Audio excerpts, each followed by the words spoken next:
WVTC Radio Detroit. You can find us on Facebook, YouTube, our website, www.wvtcradio.com, or download our WVTC app from the Play Store for Android users and the App Store for iPhone users.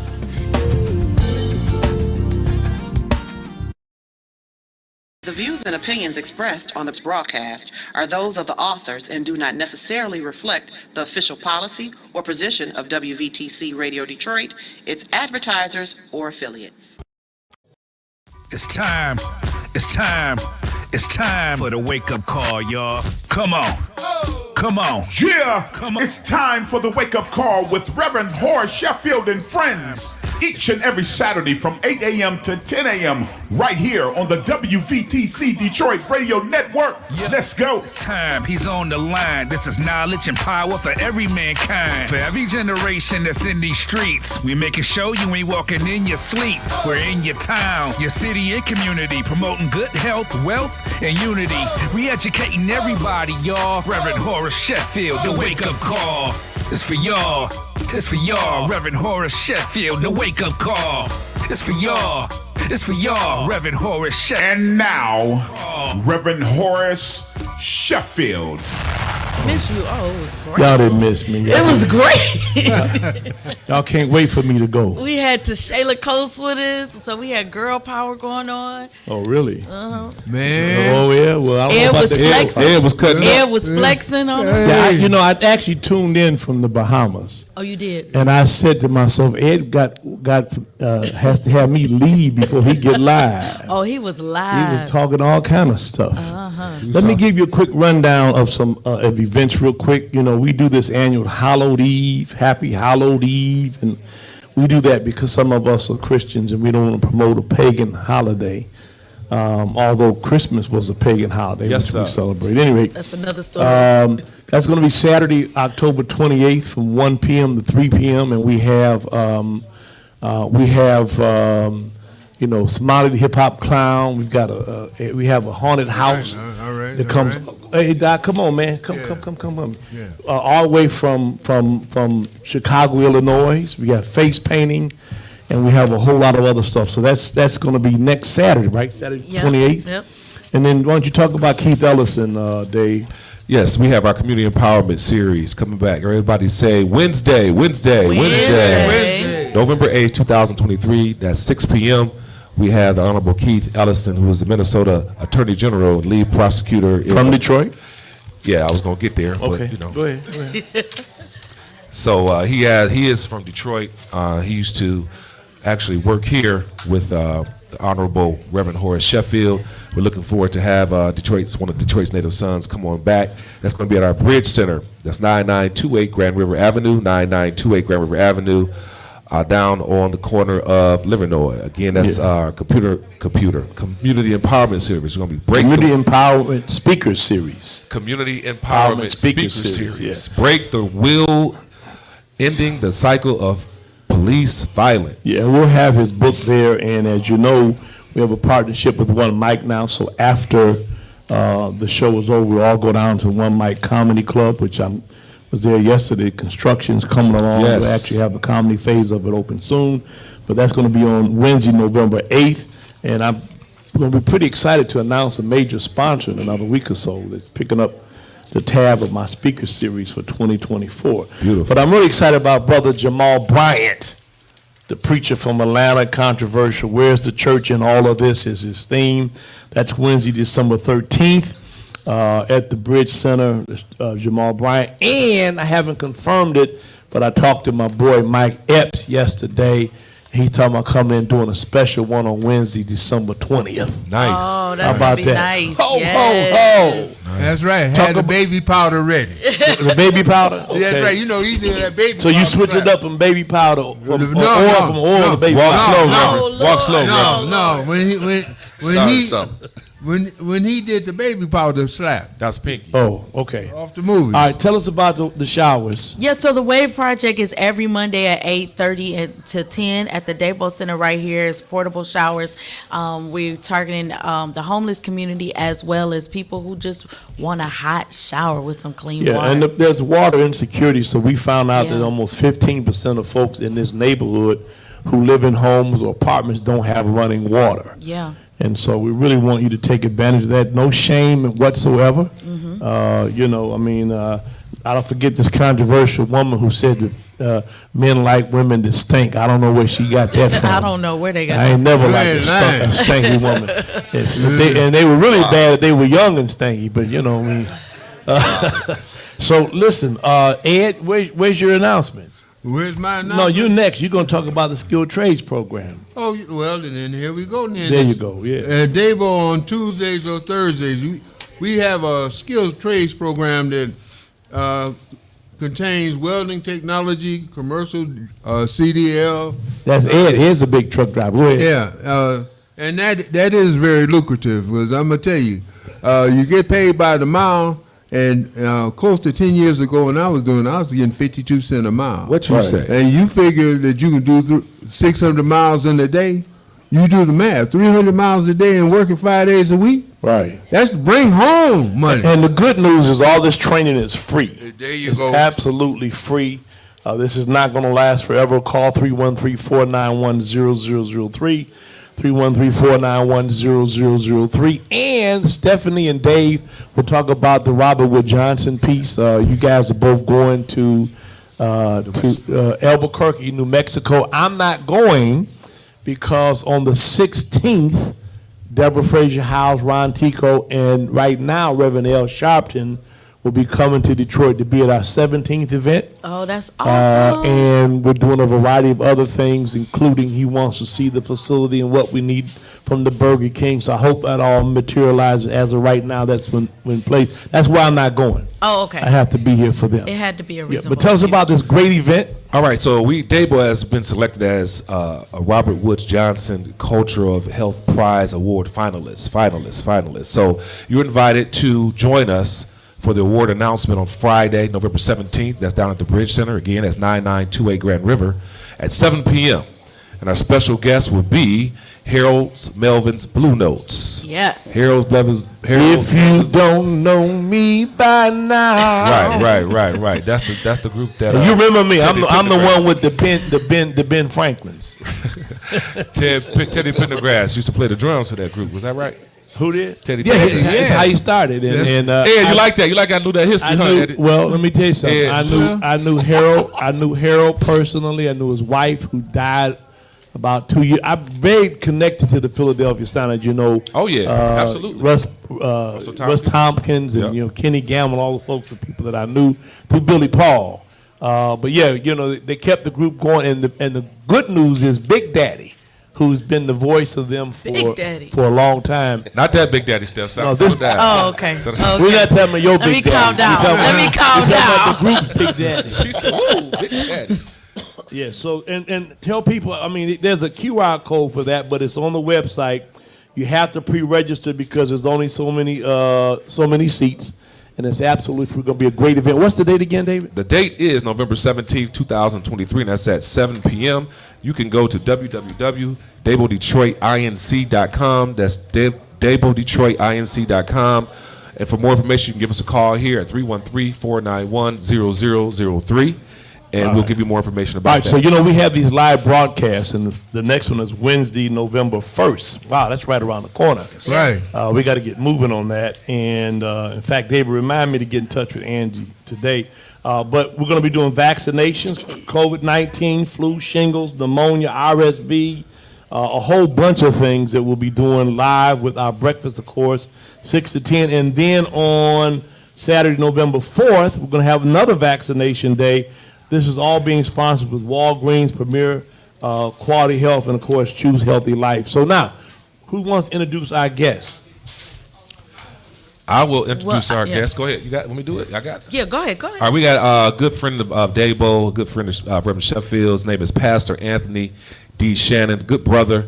Going to be here talking to us about his new book called The Heart of a Black Man.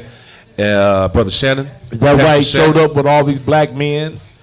I mean, I That's thought strong, this brother. was, is this your security detail? What is this? These are called the Mod Squad. The Mod Squad. Now, by the way, your church is over on Davidson, right? It's in Westland. Westland. Okay, Yes, there's sir. another Shannon, and that's why I get you confused. He's on Livernois and Davis. Yes, sir. And I think his name is Anthony. Is it Anthony Shannon? It's Anthony Shannon, yeah. But Yeah. he don't have the D. Okay, there you go. It's a difference. The D for deep. It's a difference. D for Detroit. D for Come on, somebody. divine, D for deep. Okay, man. So tell us about the heart of a black man. Let's just start with this. Okay. There's some people who would suggest that black men don't have heart. Mm-hmm. You remember the movie with Eddie Murphy and what's that beautiful black woman's name? Robin Givens. No. Yeah, it was Robin Gibbs, but it was the young lady who's become more famous than her. Halle Berry. Halle Berry. Halle Berry. So Yeah, if you had a heart, Yes, sir. it brought you Love home would have last brought you night. home last night. Look at Love would have brought you home last night. Boomerang. So Rev picking up where Ed left off last week. yeah. Tell me about the heart of a black man.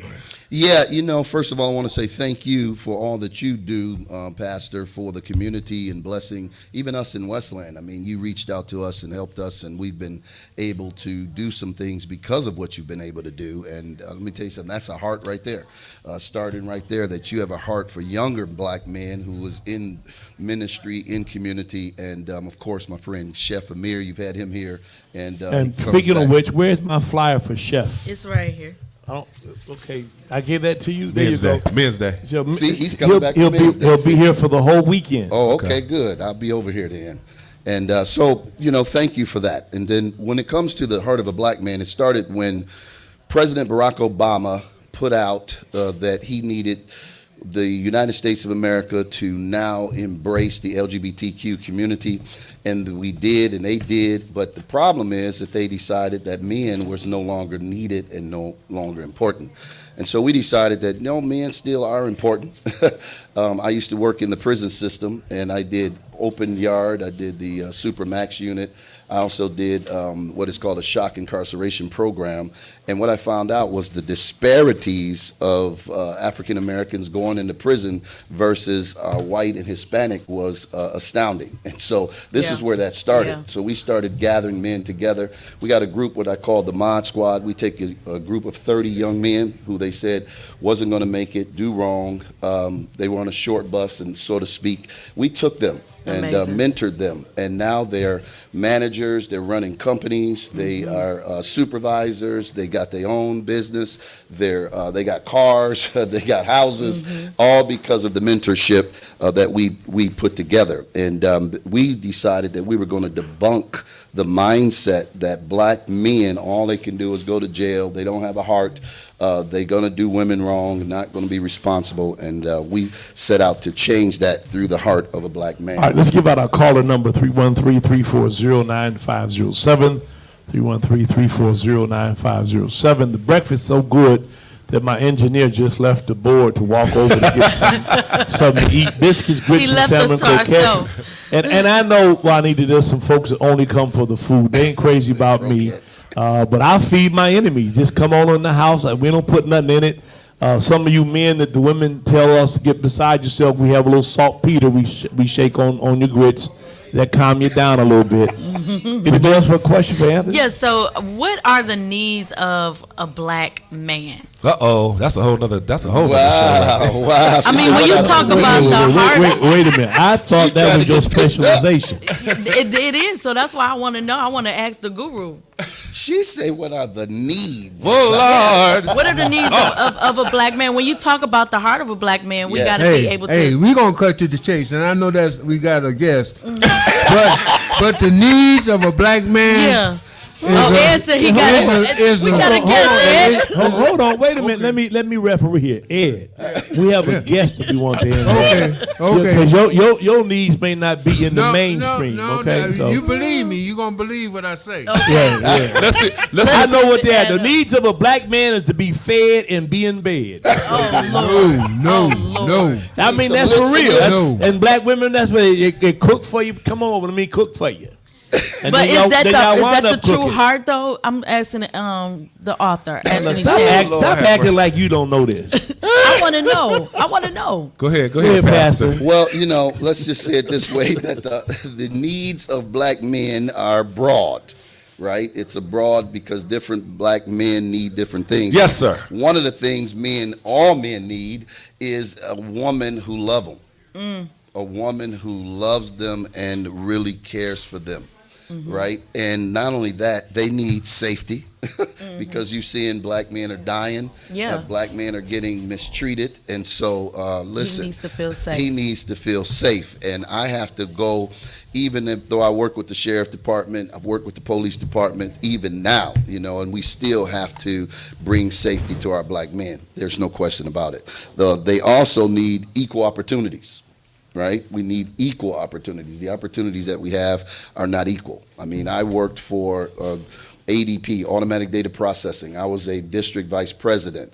They paid me $185,000, right? And then I found out that my partner, who was same job, he was getting paid $200,000 for the same job. So we need to have equal opportunities. We don't have that. We also let me just say something. Yes, sir. Yes, sir. Number one, it's well documented from the Bureau of Labor Statistics that men make more money than women. Yes, sir. Right? Am Yes, I right or no, wrong? you're right. You're absolutely right. Now, what the dilemma is for black men, and I've been telling people for 10 years, you need to read this book by Junius Wilson called When Work Disappears. And his whole premise is whenever the economy shrinks, that the first people displaced are black men. Wow. Yes, sir. And white folks are all upset, these patriots and folks wanting to take over because Trump lost. But if you look at from 1954 until 2023, even with displacement with, foreign labor and Mexicans and, menial jobs, black folks white men have only lost 2% That's right. of the domination of the workplace. That's right. Even with white women who have entered into the workplace, black men still are the predominant people in the workforce. Yes, sir. So I just want to put that out there when people talk about, they taking our job. No, you ain't took nothing. I mean, you took our labor. Now let's talk about that, but that's a whole nother issue. So love, safety. Yeah, and what else? And then well, you really on this, ain't you? I just want him to finish the statement. You want to incorporate this in your motif? Yeah. We want to know. Baby, I got your back. We want to know, yeah. Okay, well, rub it then. Oh, man. Come on now. Okay, go ahead. Go ahead, Anthony. But Anthony, let me ask you a question. I'm from the Shelby State. You know what I'm saying? How did you get into this whole subject, this whole genre?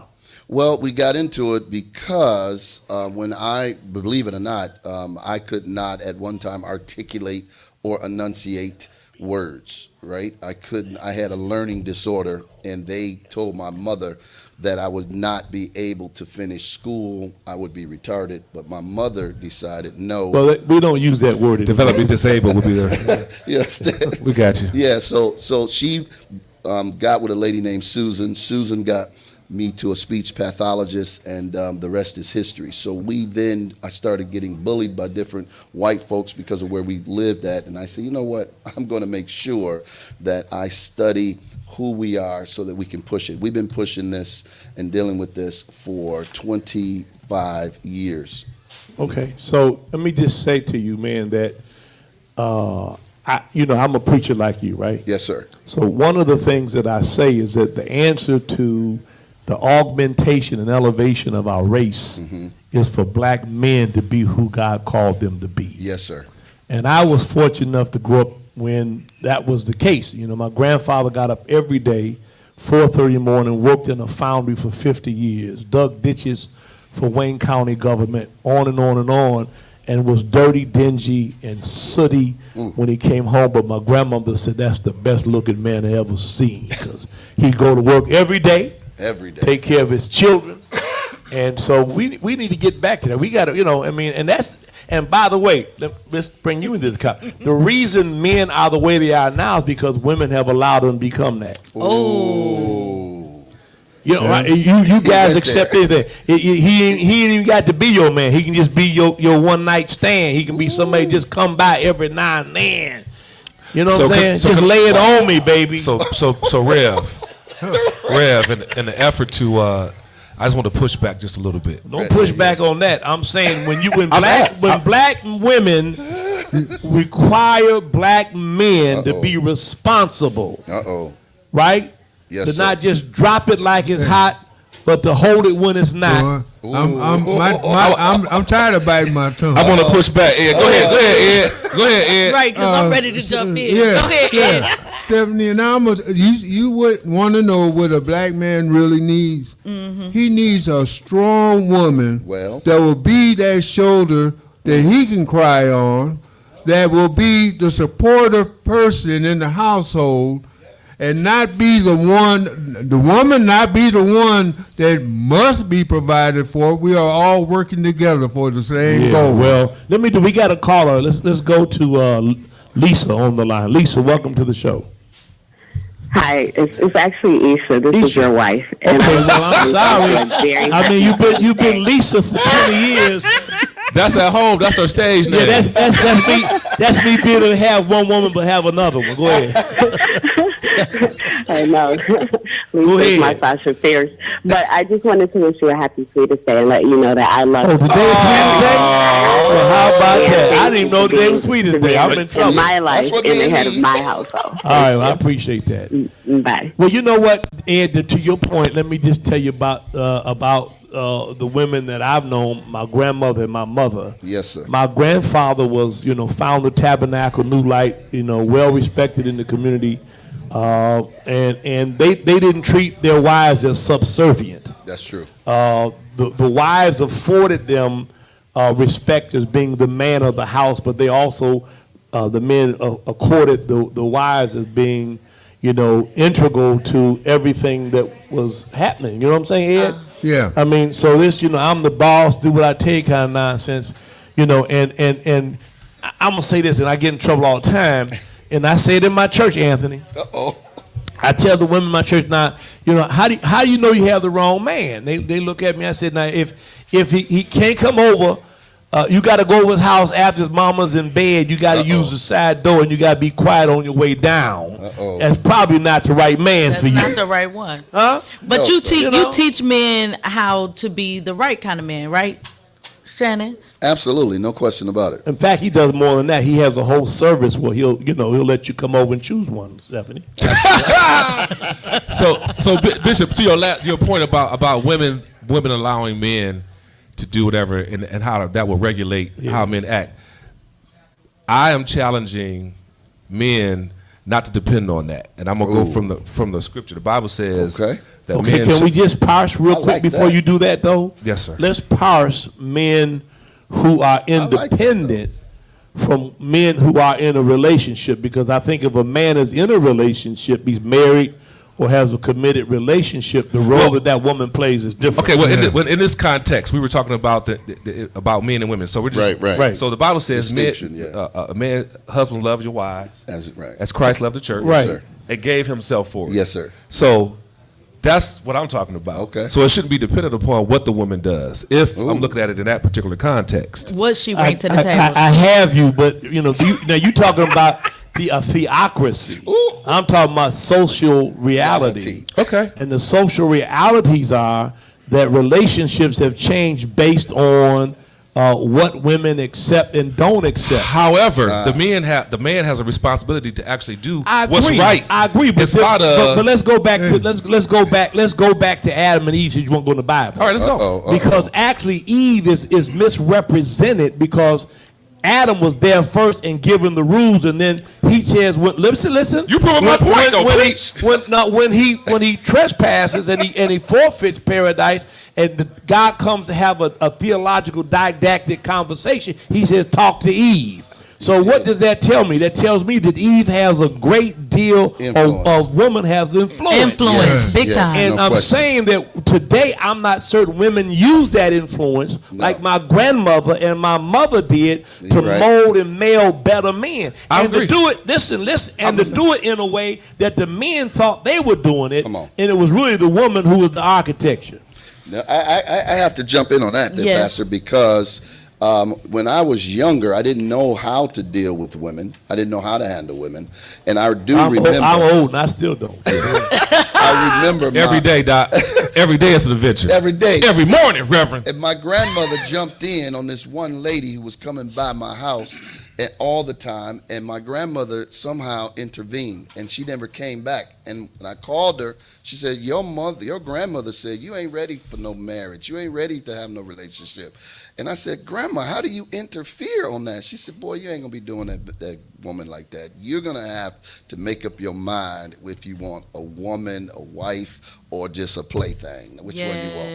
Yes. Well, the good news, you ought to have all of them, but just in one. That's right. Have it in one. You know what I'm saying? I mean, the marriage bed is undefiled. Yes, sir. Undefiled. That's correct. Right. So we've done a lot of talk about relationships, but as it pertains to the heart of a black man specifically, bring us back. Mentally, psychologically, what is the male psyche like? What is the heart of a male man? psyche is fragile. Let's start with that. Yeah, without the confines of a relationship with a woman, though. Like when you deal. Hey man, you guys ain't gonna man. jump on us, are we? You looking like you're not perturbed or nothing. Okay, all right. Go ahead. I'm sorry. Yeah, when you deal strictly with a black man, like talk about the mental state that he's in. I mean, we're in a climate now where depression is high. Woo. We're seeing so much social anxiety. We're seeing a lot of anxiety with men in general, right? And they're not able to even properly function in male and female relationships. So talk a little bit about that when you talk about the heart of a black man and black men specifically.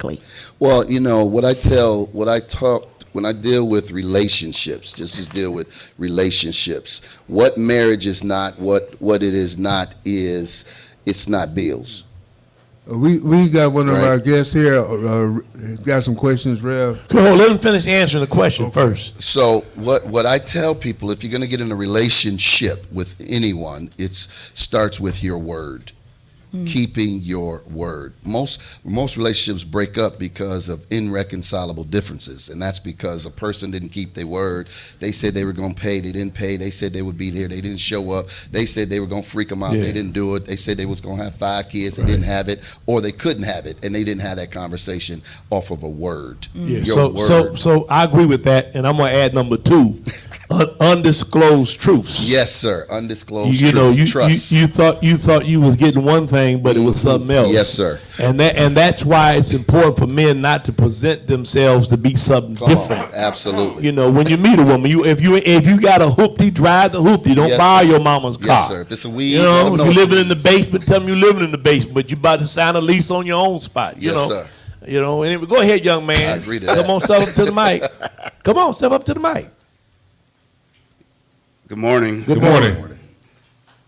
So, I don't know who all feels the way I feel, but I rarely feel safe, either in public or in a relationship.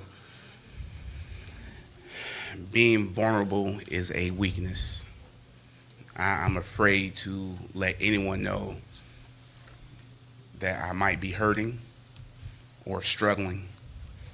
And when I do, I promise you, I'm downplaying it. I am making it seem way less than what it is. Yeah. And sometimes, I just need someone to listen. Yeah. I don't need you to solve the problem. Sometimes talking it out is therapeutic. just what's needed. Absolutely. It's therapeutic. Yeah. And that's what I had to say. Well, let me just say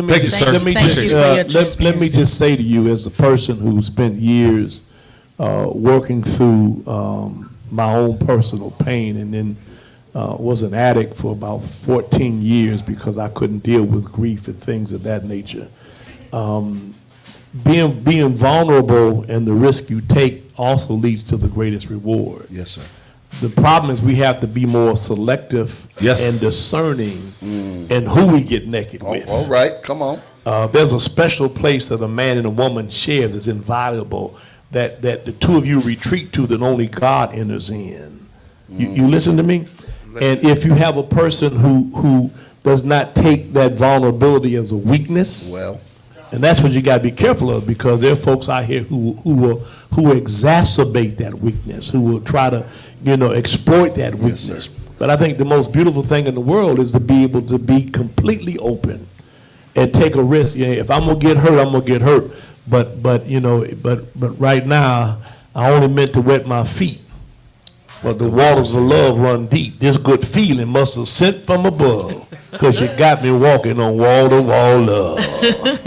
Hello, somebody. Yes, But sir. can that be shared? Yeah. Can that be shared with the male, though? A male friend. It doesn't have to be a romantic relationship, right? That's correct. We Yeah. can feel supported. Well, I know women can. Can't Yeah, men feel I don't know supported? how easy that is, because I've had a couple situations. We got 1 minute.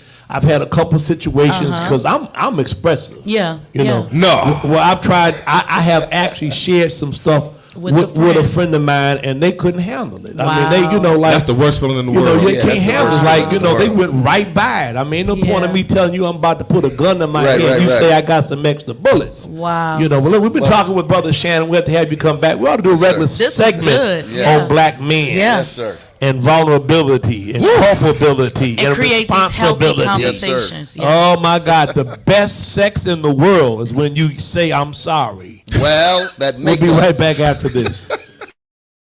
Y'all, it's for y'all, Reverend Horace Sheffield, in the wake-up call.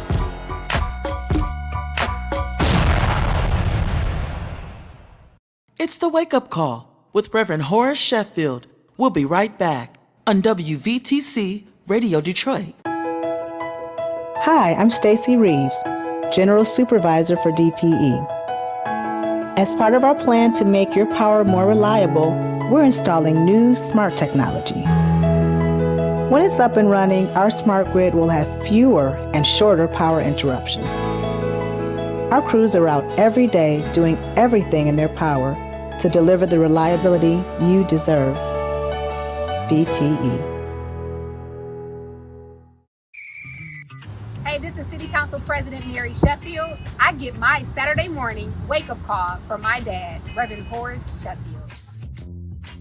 What up, though? It's your girl T-Barb, and I get my morning call with Reverend Sheffield. Make sure y'all tune in every Saturday morning. It's good. Every Saturday morning at 8 a.m. on 1500 a.m. or 92.7 FM. The wake-up call to the Reverend Horace Sheffield. At the Detroit Water and Sewerage Department, we're working hard to protect pipes by cleaning public sewer lines to reduce flooding and speeding up the replacement of lead service lines. Protect your pipes with 3 easy tips. Pour grease into containers, toss wipes in the trash can, and check for running toilets, leaky pipes, and dripping faucets. For more tips, go to detroitmi.gov/protect pipes. DWSD, working hard to protect pipes for you. Peace and quiet. Whoever you are, sooner or later, you're going to need some. If only there was a beautiful place just minutes from where you live, where you'll find a perfect little piece of peace and quiet. Turns out there is. Your Huron-Clinton Metro Parks. With 25,000 acres, there's plenty of peace and quiet to go around. They're your Metro Parks. Come see what all the noise is about. Learn more at metroparks.com. I'm Wayne County Treasurer Eric Sabree. We are living through unprecedented times. As a result, the Michigan Homeowner Assistance Fund was created. This fund, administered by the state of Michigan, is designed to help homeowners cope with pandemic-related hardships, such as delinquent property taxes. Residents may apply for up to $25,000 to help cover 2019, 2020, and 2021 tax years. Previous year's taxes must be paid in full or in a payment agreement with the Treasurer's Office. Eligible homeowners must have a qualified financial hardship that occurred on or after January 21st, 2020. You must currently own and occupy your home as your primary residence and must have owned it since January 21st, 2020. To see if you qualify, please visit waynemetro.org, call 313-388-9799, or email taxinfo@waynecounty.com. We're here to help. Are you ready to fight to end police violence? Don't miss Keith Ellison, Minnesota Attorney General and lead prosecutor in the George Floyd case, as he speaks at Dabo's Community Empowerment Speaker Series. Ellison will address Breaking the Wheel, Ending the Cycle of Police Violence on November 8th at 6 p.m. at the Bridge Center on Grand River and Livernois. Don't miss this opportunity to hear from someone on the front lines of the fight for justice. Visit DaboDetroit.eventbrite.com to get your free ticket today. From the cotton fields of Mississippi to the highest halls of education around the United States of America, Junebug is a story of inspiration that proves that hard work and perseverance is the answer to anyone's dreams and aspirations to make them come true. Go to MississippiJunebug.net and order your copy today. Junebug, the novel by Wilson Edward Reed. This ain't no joke, you gotta vote. This ain't no joke, you gotta vote. This ain't no joke, you gotta vote. This ain't no joke, you gotta vote. It's for y'all. It's for y'all. Reverend Horace Sheffield and the Wake Up Call. Prophet leader, also delving into the realm of public service, wanting to represent us in Congress. So we're talking about violence prevention. What do you want to tell us about that first, Rhonda? And you got to straighten that mic down a little bit. Go right ahead, ladies. Well, good morning, Reverend. It's always great to be with you. Absolutely. I'm excited to thank you for the introduction around, my adventure here and put to public service, but it really is an extension of the work that I've done for years in Macomb County. As I say, I've been planting flowers in the desert out there for quite some time. And Gwen Thomas is a friend of mine that is extraordinarily gifted when it comes to helping young people get access to higher education. To me, it's all about trying to put these things together to, it's not just violence prevention, it is what is the access that we're giving to young people as well. Yeah, the more opportunities that they have, I always quote Aristotle. By the way, I got my class schedule, distinguished professor of religion now at St. Augustine University in North Carolina. But Aristotle said something, and I refute anybody to argue against it. He says, poverty is the parent of crime and revolution. And unless you equip yourself with the ability to earn a living and do things, your options are limited. Exactly.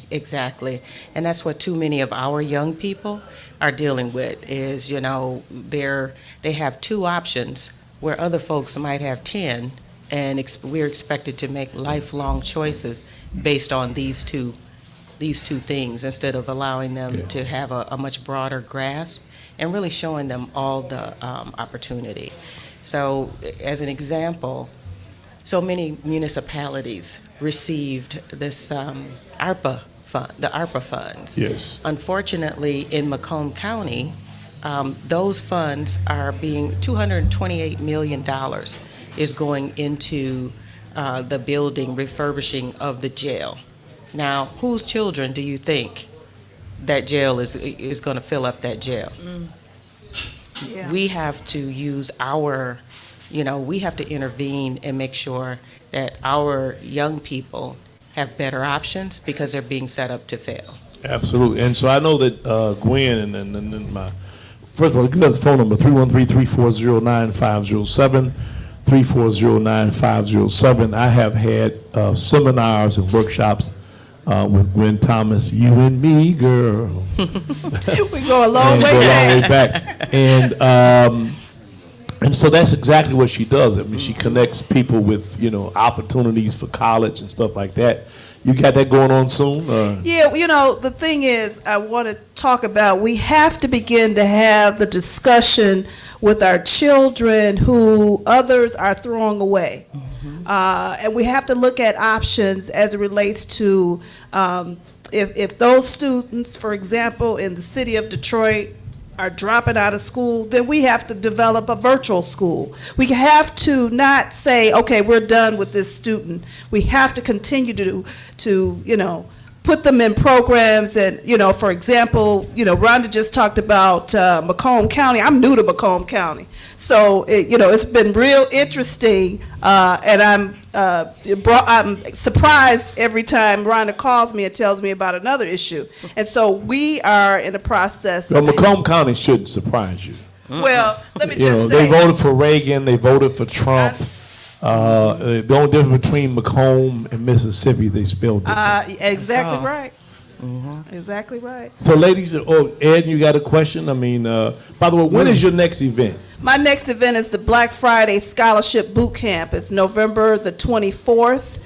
It's from 8:30 to 4:30, and that's where we work with students to get them on the trajectory to win scholarships, to pay for their college because education. we like to brag about how much money we paid, but folks with money don't pay nothing because they know how to get the money. Right. And that's $50 a person? $60 a person. $60, yeah. and we said we were doing 10 scholarships? Yes. First 10 people to call 313-340-9507, 313-340-9507, mother, father, sister, brother.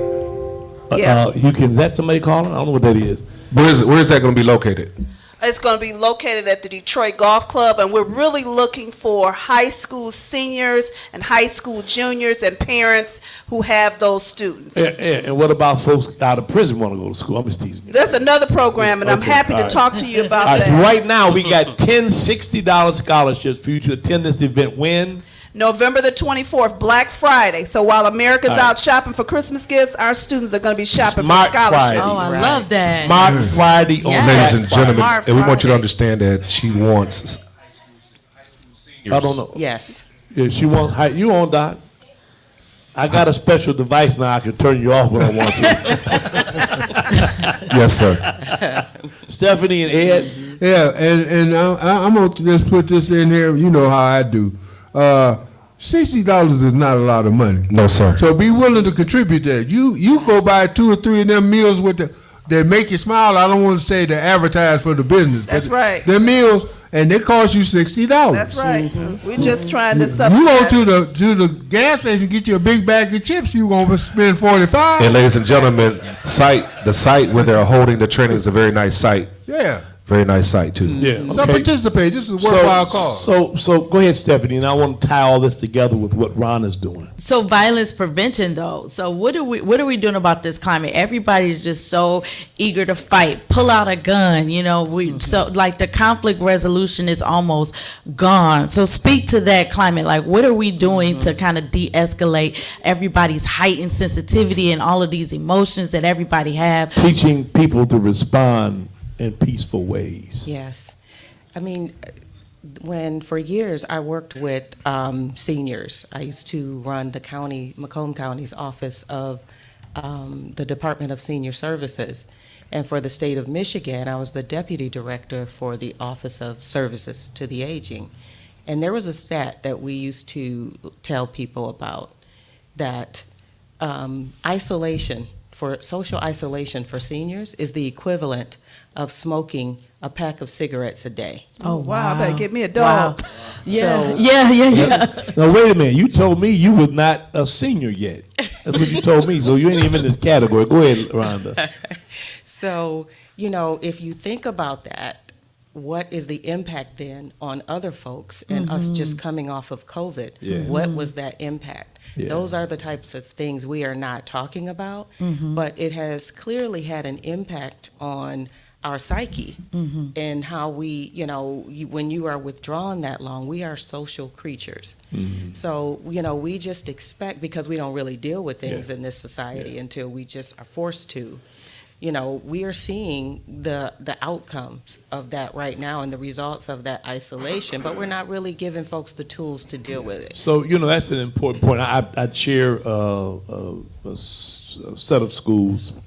And when kids came back from COVID, we had incidents occur, violent incident occurred that we had never seen before. Yeah. And everything that had bottled up, actually came to fore. But let's talk about violence. This is another one of my pet peeves, and that is that, You know, we talk about gangs and how they kill folks and murder and mayhem. And I tell people that our uncivil conversation has been weaponized. In other words, they kill folks with bullets. We kill them with words. And to me, that's a form of violence. I mean, I deal with people, be honest with you, in church that love Jesus but can't stand nobody else. I mean, and the stuff they say, Yes, sir. that God told them to say. You know what I mean? It just, I just think we got to do a better job of what we say about ourselves. Now, let me say this. We talk about what's happening over in Israel. Yes. You will be hard pressed to find a single Jew, even if they disagree with benign birth or the Jewish Defense League, you know, folks that advocate violence, whatever, that would ever say a negative word about another Jew. No, they won't. And if they do, they're doing it at the Shabbat on Friday night, preparing for the Sabbath. Right. But they don't do it in public. And I'm just saying, we got all these people who love black folks, but ain't found none they like. Yeah, and then I think too, when we talk about violence prevention as it relates to young people, as we do here with our Project Rainbow Suicide Prevention, a lot of the behavior is modeled by what they see, parents and things of that nature. And then two, bullying has changed, where at one point children would be bullied at school, they can come back home and be encouraged and go back out. Now the bullying comes home with them because they're on social media, Facebook, and things of that nature. escape. So, Yeah, so are we to your breeding point about that the culture? words. Yeah, are we breeding a culture of violence, really? And I agree with you. Fanning the flames, baby. America has always been a violent culture. Exactly. Yeah, I mean, look at the violence visited upon slaves. Yeah. I mean, this is nothing new. In fact, you're born in violence. First thing to do is spank your. Okay, and it's really interesting. Help me around that. And let me tell you something. I have a beautiful granddaughter. She's 8 years old. I've never laid my hand on her. I've never raised my voice or spanked her. And when others, her grandmother or mother tried to do it, I grab her and bring her to me. I said, no, let me correct the behavior, because I don't believe in putting a hand on my granddaughter. How am I going to put a hand on her? How does she decipher that our hand is all right, someone else isn't? Hey, Rev, then you tell them, I'm doing this because I love you. But hate me then. Right. Don't love it. Look at Ed chopping at the bit. I'm chopping.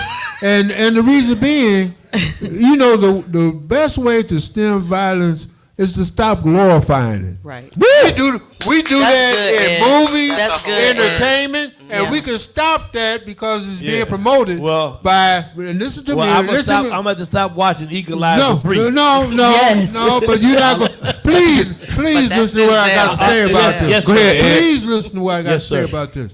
If it's not profitable, or we hold those producers or those movie makers responsible, just like you could be an accessory from talking to somebody into killing somebody, hold them responsible. Yeah, you caused this because of what you put out.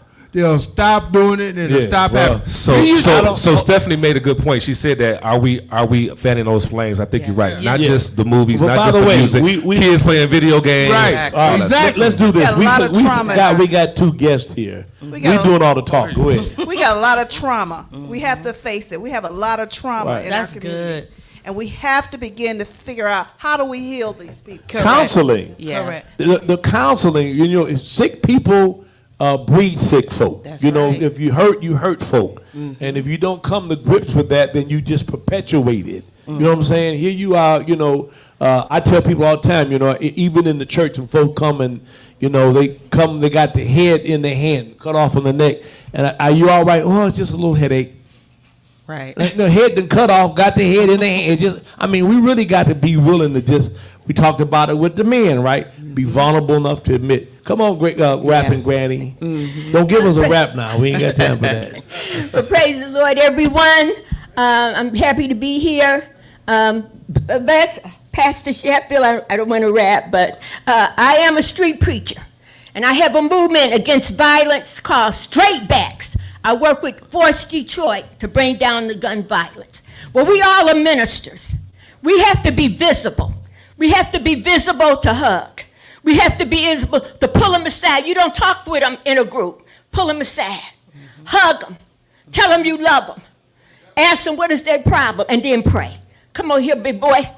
I'm in the streets and I hear them and they love, everyone respect me because I approach them in great love because God gave me this ministry. We have to build up their consciousness because the availability of guns, that's the problem. And that's how they handle that issue because this is the culture that we live in, like my brother said. So we have to be visible. I'm just going to say this and sit down because I can talk a lot. I'm a preacher. Don't drop the mic, though, okay? Okay. But let's say, and I know Pastor Sheffield will agree, if 7 ministers, let's say on Joy Road, just 7 churches would get out every Saturday or Sunday just to love on them. Just to love them when they're coming out of the stores, to hug them, to kiss them, to tell them we love y'all. We backing y'all. Come to my church. We gonna love on you. You gotta love on them. We gotta love on them. You have to. So You have to talk to our young people. You can't just walk away. Unfortunately, we have misinterpreted the text, and we have a different Jesus in mind than the one who lived.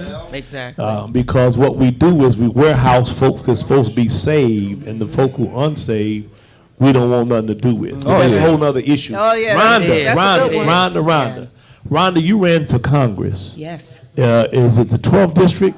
It is the 10th, 10th congressional district. And who currently holds that seat?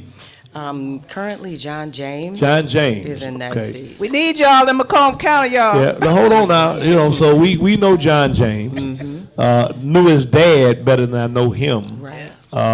And his father, who can't have a completely different upbringing and background, involvement in things in the city, afforded this young man opportunities that he would not have had otherwise, right? Exactly. And so he took all of that and decided to go to the land of Oz.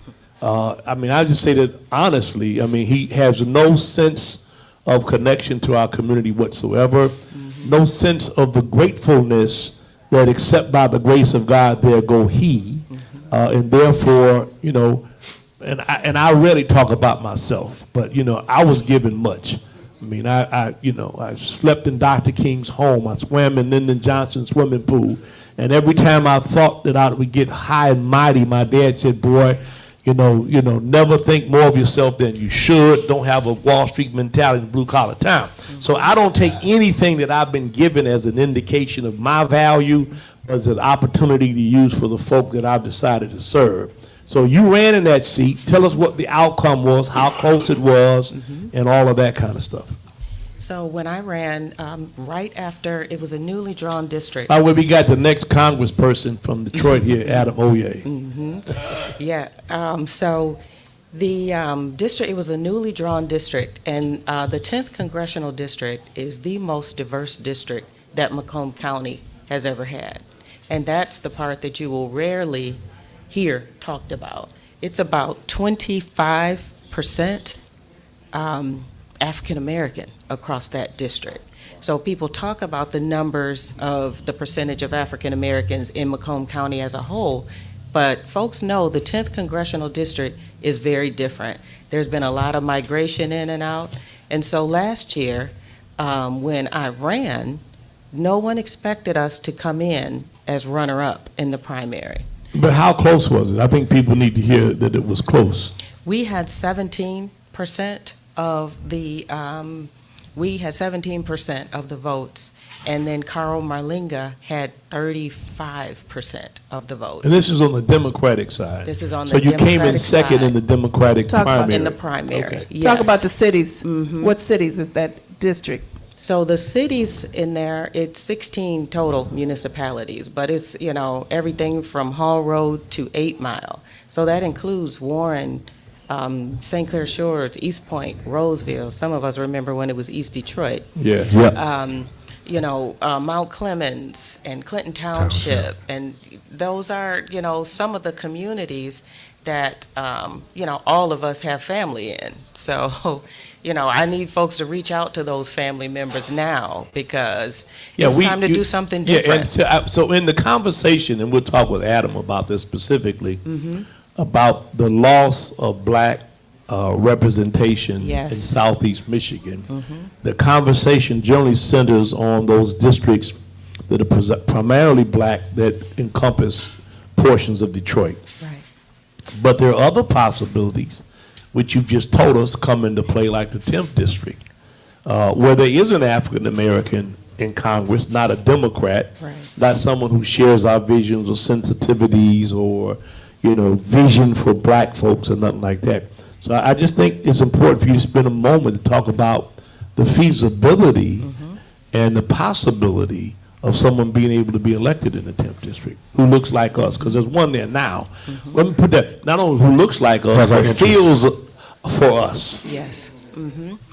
The, in this district, let me say this, that Republicans and Democrats looked at the 10th congressional districts, and Republicans said, oh, we can't win this unless we at least get somebody that looks differently. But Democrats decided, that's not who we're going to support. So we got to be careful, because it's us, with those numbers, we're the ones who are voting, and while our representation is being stripped. Yeah, well- so it's a different conversation for us to have. That's an in-house conversation we have to have. Well, it's not necessarily in-house, and I'm going to go on the limb and say this because my father, when Lyndon Johnson ran, was vice chair of the National Democratic Party. I got a picture out here with him and Hubert Humphrey holding a cup, and Hubert Humphrey chaired it. What I'm saying to you is that the Michigan Democratic Party has sold Detroit out to gain seats elsewhere. And so when you say the party, the party does not act necessarily in the interest of black Michiganders. And so we got to keep that in mind. And I would never yield to the party. I would do something else on the party. Sounds like potty. You guys we got 2 minutes left. Yes. Dave, anybody want to chime in here? No, give us your name again, Rhonda. Rhonda Powell. Rhonda Powell, and I am the candidate in Michigan's 10th congressional district. Okay. And so, by the way, John James is welcome to come on the show. No, he is? Yeah. We'll put something in the business. Reverend, can I I'll say be off something? that day. Okay. I just want to say something about the 10th district. We got a bunch of folks not even in the 10th district that are running. Well, In the 10th district. You don't have to live in the 10th district to run. Yeah. That's what's unfortunate. You can live in Massachusetts and run in Michigan. The Constitution allows that, but it shouldn't be. Ed or Stephanie. Well, I just wanted to make sure that everybody was aware of not only Ms. Powell's effort, but do you have any meetings or anything where you can talk to the people and share with them your goals, your visions? You want to share with them where those may take place or what time? Absolutely. So thank you for that. This coming Wednesday, we have a series of what we call 10 Talks, because like some of these other folks, just want you to send them money. I want to hear from people. My life's work has been with the people. I am one of the folks in the 10th congressional district. So this coming Wednesday, the 25th, from 5:30 to 7:30, we will be in Warren at Dovetail Coffee House. I think it's 200 Hoover Road. And at Dovetail, we hold these 10 talks, 1 or 2 a week, to make sure we can meet with people and hear the concerns of folks. All right, Rhonda, I'm up against a hard break. They program these. Is there a number of people who can reach you? Yes, that number is 586-221-0509. One more time, real quickly. 586-221-0509. All right, when we come back, we're going to talk to Adam Oye, and we'll get more information on how we can, elevate our representation right after this. For y'all, it's for y'all, Reverend Horace Sheffield in the wake-up call.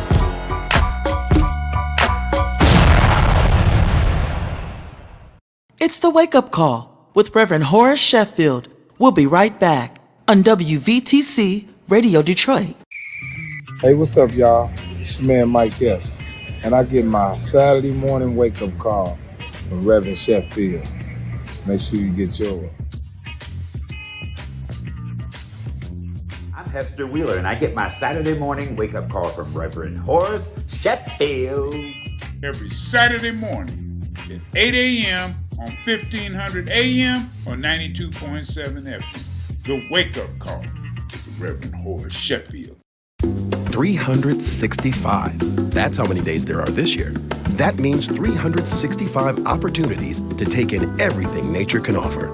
Sunshine, blue skies, walks in the woods, fishing, cycling, picnics. And where can you find all that outdoor awesomeness?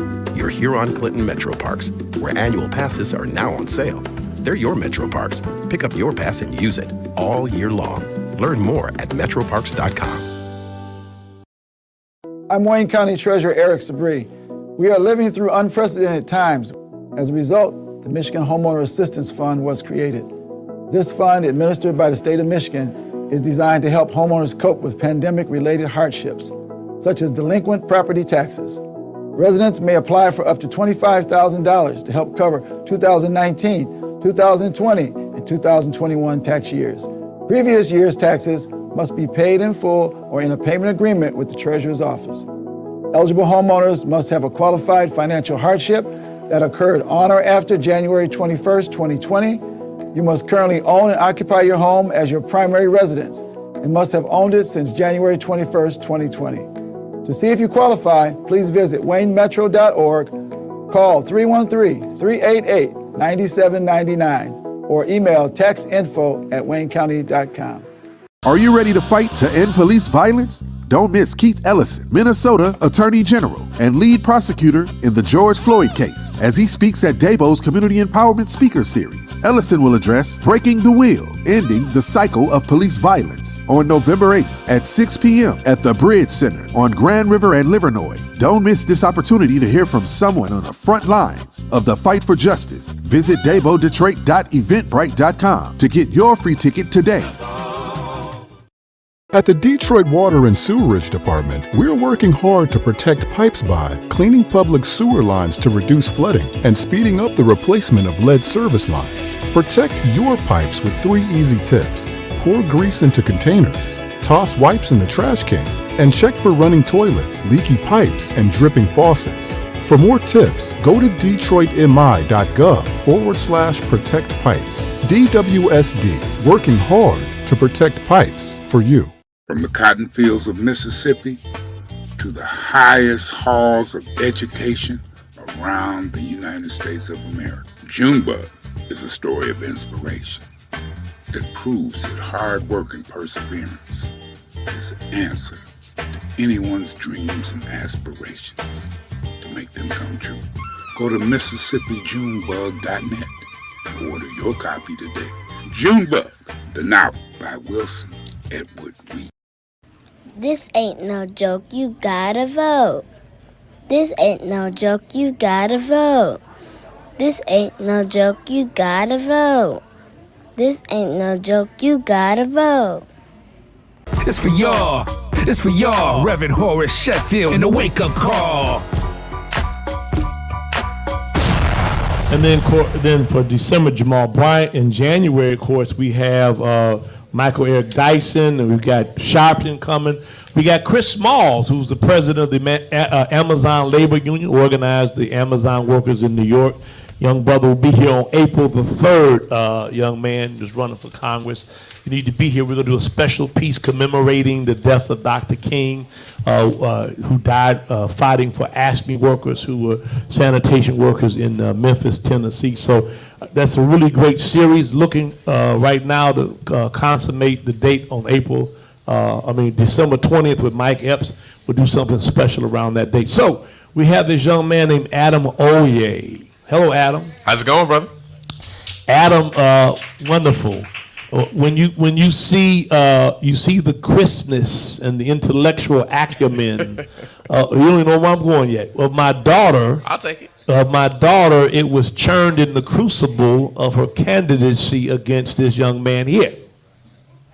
I still like it. We're still good. Yeah, I'm just saying. I mean, that was quite a race. She's my state. She's my city council Yeah, person. and that was I've quite a voted for race, couple times and you two young folks were going at it, and I remember a radio interview that took place, and I finally felt that she stood up something got up in it. And, iron sharpens iron. That's what I'm saying. And so I support this young man in everything that he does. Yes, you do. We had too many people in the race last time. Hopefully some of those folks will not be in the race. Is it all right for us to start with talking about some of the horrendous things that Sri Tananar's comms director revealed most recently? Sure, your show. I'm just happy to be here. Yeah, just tell us. I mean, I've read everything. It's unbelievable. People need to know what he's attributed as saying and doing. Can you tell us about that? Yeah, I think that the big thing that we should be talking about in this is that for 67 years we had representatives that looked like us. You talked a little bit about that, and that were focused on our values. And I think what Shree's comm director was saying was that that's not what he was doing, as he talked about not hiring black women and not promoting them and not doing those kind of things. And that took a lot for me. I was like, I don't know how we go beyond this as we're talking about where we're going. Because that's where we are as a community. Nor did he think that the real leadership positions in his office should be someone of our hue and descent. That's why it's so important to elect folks who are from our community, who understand what it's like, and who are committed to doing that. And that's what I made my entire career. When you look at folks who worked for me when I was in the state Senate, they worked for the governor's office, they went on to do TV news, they are working in government affairs, are in senior leadership roles, because what I was taught and how I was raised in this space is you bring people in and you give them an opportunity, because if we are not giving each other opportunities, nobody else is. They always want to say, well, nobody's qualified, or we don't have a person. And so I was really excited when I knew that I was going to step out and run for Congress again. It was important to me to make sure that the person who replaced me looked like me, shared my values, was working on those kind of things. So I did everything I could to make sure that Brian Love, who took my space as running the Michigan Veterans Affairs Agency, was the most prepared. And when I said to the governor I was leaving, I said, and you should pick Brian. And on the day I left, and they announced, the great work and the partnerships we had, she said she was appointing Brian as the permanent replacement, because that's how we move. That's what Coleman Young did. That's what your father did, as you talk about the organizing and the work with the TLC. It was all about building up leadership and empowering other people. And that's not what you see from our current member of Congress. Yeah. So let me just ask this question. We're going to open up to everybody. Our phone number is 313-340-9507, 313-340-9507. So I think it's important for folks to know the things you've already done. One of the criteria that I have personally, Adam, when I look at a candidate, is not what they tell me they're going to do, but what you've already done. Because if you've been successful in some respects, then that's an indication you have the ability to do it moving forward. Yeah. Some folks running for public office have never done anything except run for public office or, promoting themselves. So give us a little bit about your background and your history and the stuff that you've already been successful with. Well, I'm really grateful. For the last year, I've been a member of the governor's cabinet, right? And I've had the honor of taking care of the more than 500,000 veterans across the state of Michigan and their families. When I started this job, we only had about 100,000 that we were connected with. And as of my leaving, we were connected with more than 360,000 veterans across the state. So we more than doubled our engagement, and understanding that that's critical, because job number one is suicide prevention. Post 9/11 GIs are something like 60% more likely to take their lives. And the reason I talk about being connected is because if you are connected to benefits, connected with service, you are 6 times less likely to take your life.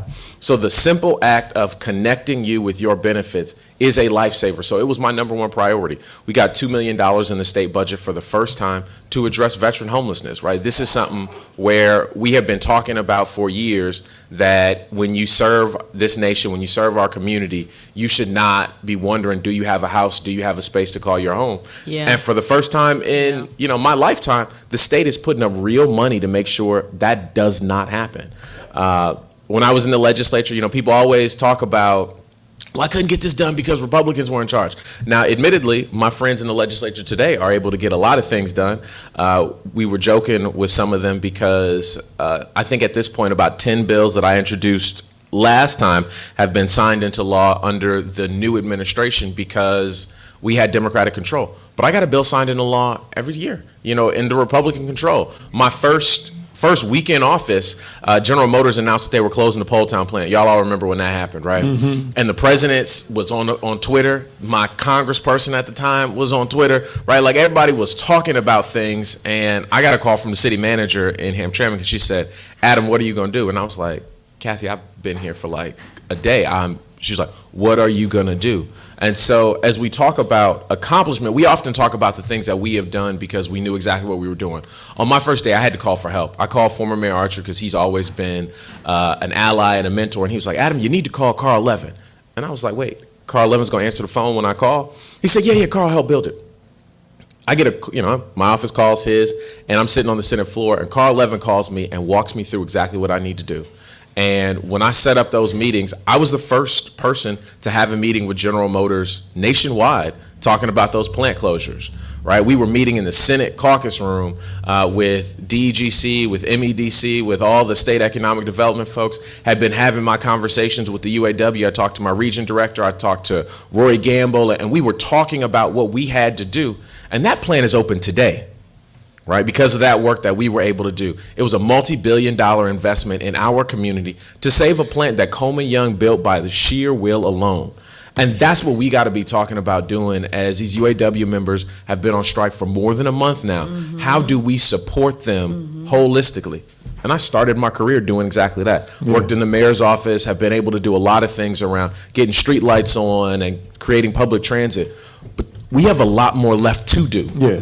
So you've been a wedge. You can use this. I like that. You've been a wedge between passing the buck and red tape. And so that's what Kathy from Hamtramck foisted in you, saying, "Hey, you're there to do things when things happen, not to watch things and comment on things, but to actually change things." Absolutely. Right? How about that? You can use that. I will. Yeah, I mean it is because it's like the legacy that I'm used to when you talk about a Dave Holmes or a Rosetta Ferguson and Matthew McNeely and all of these folks who you mentioned TLC come out of TULC, who were there to further an agenda of a whole race of folks who were denied housing, denied political participation. So they weren't there for themselves. They were there for other people.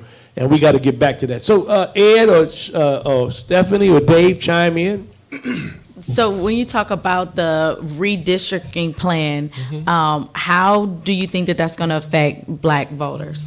Well, when the Independent Citizens Redistricting Commission first started, I was one of the first people to raise the alarm, right? I was very concerned about how it looked, and I started calling other legislators, right? I called former, State Rep Sherry Gay Dagnogo, and we started planning and organizing. And so you'll remember, if you go back, we had a press conference talking about exactly that, saying exactly what would happen. And surprisingly, it is exactly what did happen, because they set out to disenfranchise, they set out to crack black communities, they set out to do things that were not in our best interest. And they want to say the narrative is that is what created a House Dem majority, a Senate majority. That's just patently false. As a matter of fact, by cracking the city of Detroit, they made the district slightly more Republican, right? We would have had some more competitive districts in Oakland County, because all of y'all who live in Detroit understand and know there are no white voters, or not a significant population of white voters in and around Detroit. There is always that buffer communities, those layers. And as Robin was talking about Macomb County, a number of us have moved out into those spaces, have moved out into Redford, have moved out into those places. And so those are the places that have made Oakland County more competitive, that have made Macomb County more competitive, that have made Western Wayne more competitive. But instead of keeping them in those communities, they drew them into Detroit and drew the classic example of how you do redistricting poorly, and drew the city of Detroit like a wagon wheel, right? Like, you got folks in Detroit had the same representative somebody in Clawson, in Bingham Farms and Detroit, right? Like, that's what they did, and they did it on purpose. So Adam, help me understand. You and Sherry, you all went once you first heard it, and I remember they had these hearings and things of that nature. And this is something that a pet peeve, I'm sure, of Rev's as well. I know it's chess, not checkers. How come it always appears, even in this case, we were proactive, but nobody wanted to listen at that particular time until the house was on fire. And we know where there's smoke, there's going to be fire. And so it's very, very frustrating. Because I remember it like yesterday. I remember the hearings they were having. They wanted people to come. You could watch it on Zoom or whatever the case was. And it's like, we just let it happen. And But David, let me just add sir. that at the end of the day, whoever controls the legislatures have power over, redistricting. Now that's been challenged. There's things that have been turned around. Sherry Gay, you mentioned, has got a really active group now, challenging some of that. But go ahead. And so just to piggyback on that, I want people to know that it is not the solution that we wanted, but the proposal that they made was significantly worse. So we had 2 black members of Congress, we had 5 members in the Senate, we had 12 in the state legislature or in the state house, and they originally drew 0, right? So when we started talking about where they started, they drew 0 black districts, and we got them back into 7.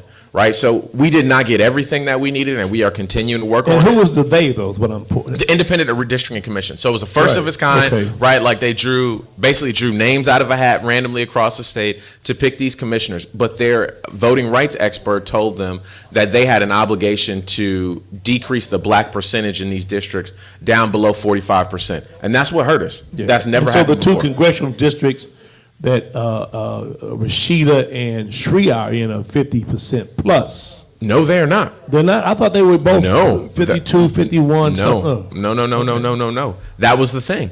And that's why the districts look the way that they do, because the Citizens Redistricting Commission made a point of not drawing majority black districts. Yeah. So then that begs the question, do you think the creation of that commission was better than the legislature doing what they've done in the past? It certainly was. It just, we as black folks have to recognize and always remember that first step towards progress is not enough, right? Getting to sit in any place in the bus does not mean that we have equality. It means that we are less unequal than we were before. Yeah. And that's why we continue to advocate and work. And nobody that I know that applied for that, I applied for that, was put on there. So, Ed, you got a question? Well, you out there in Oakland County, Ed. Yep. It's all your fault. And all this, but all this does is confirm how important, and we always saying, we have to get out here and vote. 100%. We have to get out here and vote. It's on us. You have a problem, don't blame somebody else. It's your problem. Fix it. Because 9% of people voted in that primary. So if Detroiters, if black folks had voted at the same rate that folks across the state do, we would have a black member of Congress. We can't blame anybody but ourselves, but we also have to understand the obligation that I have to do a better job convincing folks to show up. I got to do a better job getting people to turn in their ballot, to request their ballot, and doing all those kind of things.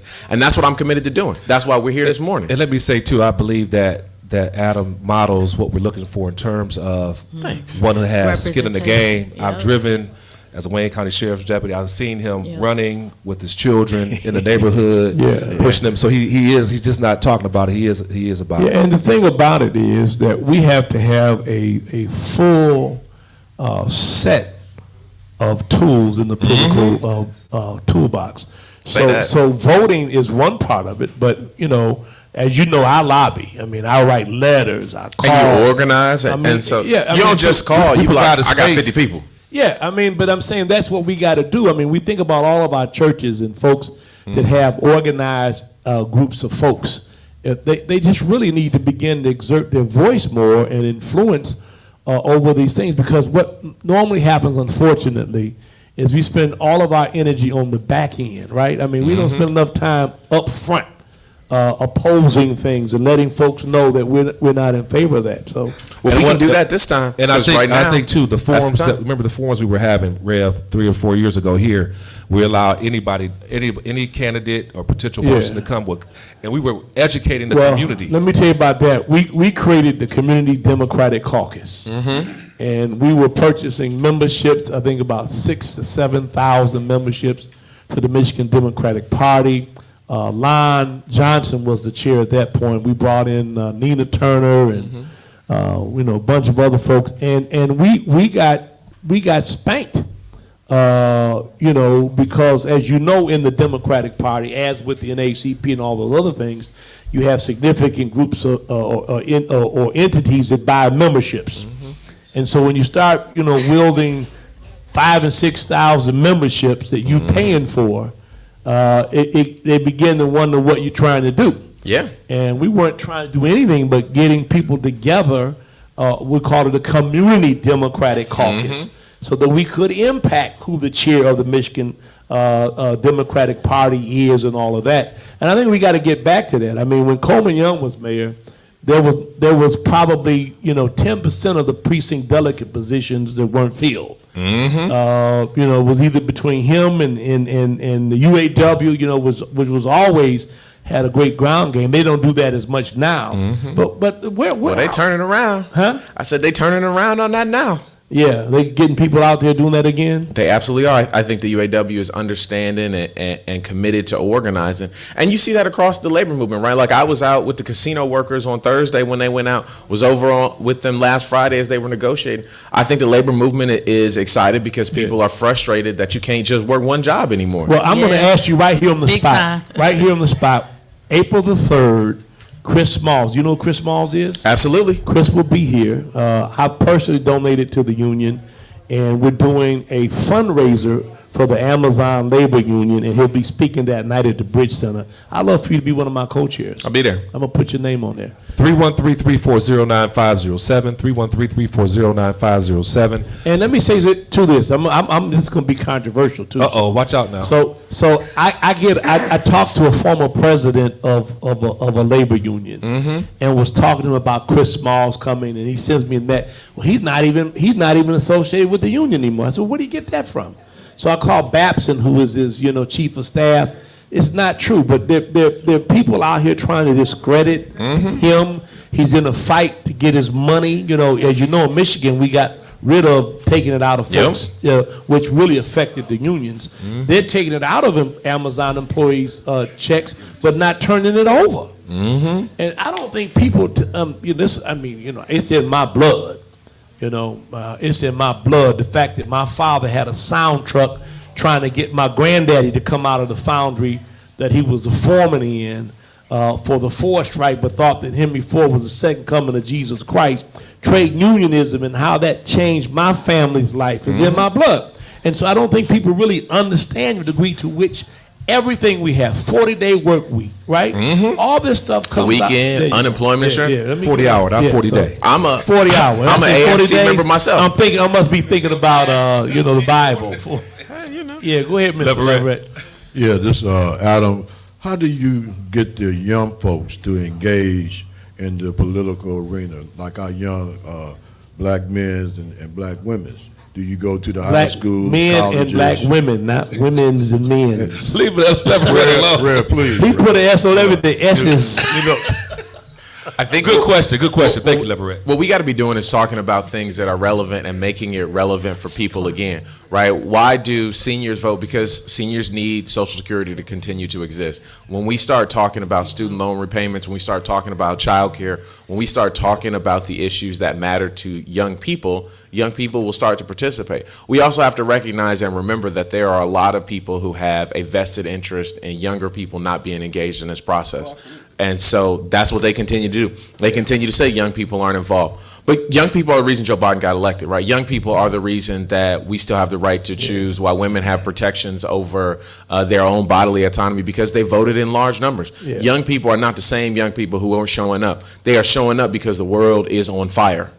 And you know what? You hit a nail on the head, because we tell folks we need more participation, but then when they show up, we're anti-participation.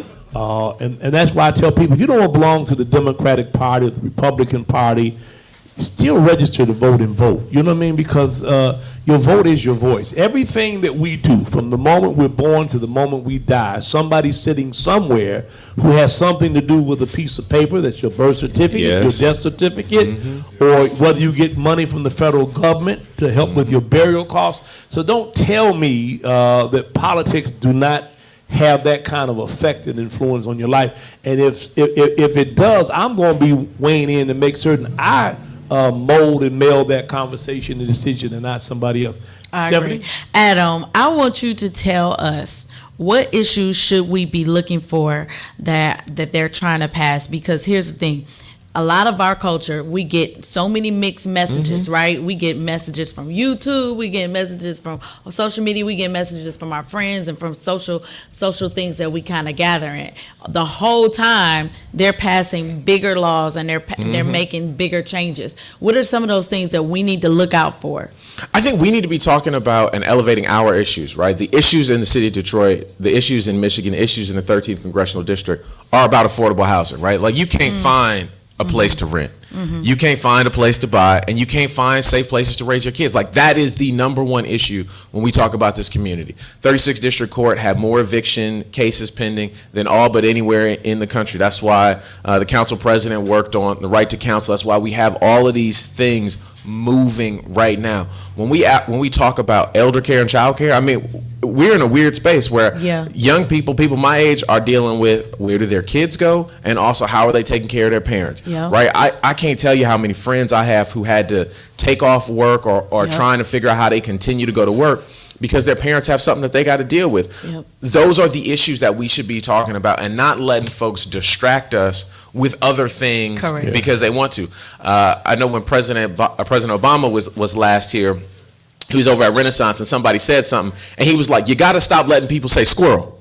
Yep. Right, you got to stop letting people say squirrel. We're politically ADD. Right, and we got to stay focused on the main thing, which is affordable housing, which is access to good health care, and a good job. Because when we had those things, all the other stuff works it out, right? Like, why do we join unions? Because they don't have discrimination between age, race, and gender, right? We want to attack the gender pay gap, put everybody in a union. That is one, right? Like, there are a lot of these things that the answer is simple. It's just not the answer that they want us to hear. So when you see the UAW out on strike, you got to remember that they are out on strike for us, for our benefits, and to make sure that wages actually go up, because our wages have been stagnated. You want their wages to go up, then your wages go up. It was the craziest thing. You remember a couple years ago when people started to fight for 15, they were like, people deserve $15 an hour. Right. And then people started looking at their own check. They're like, well, I only make $17.50. So, I mean, are they gonna be making the same as me?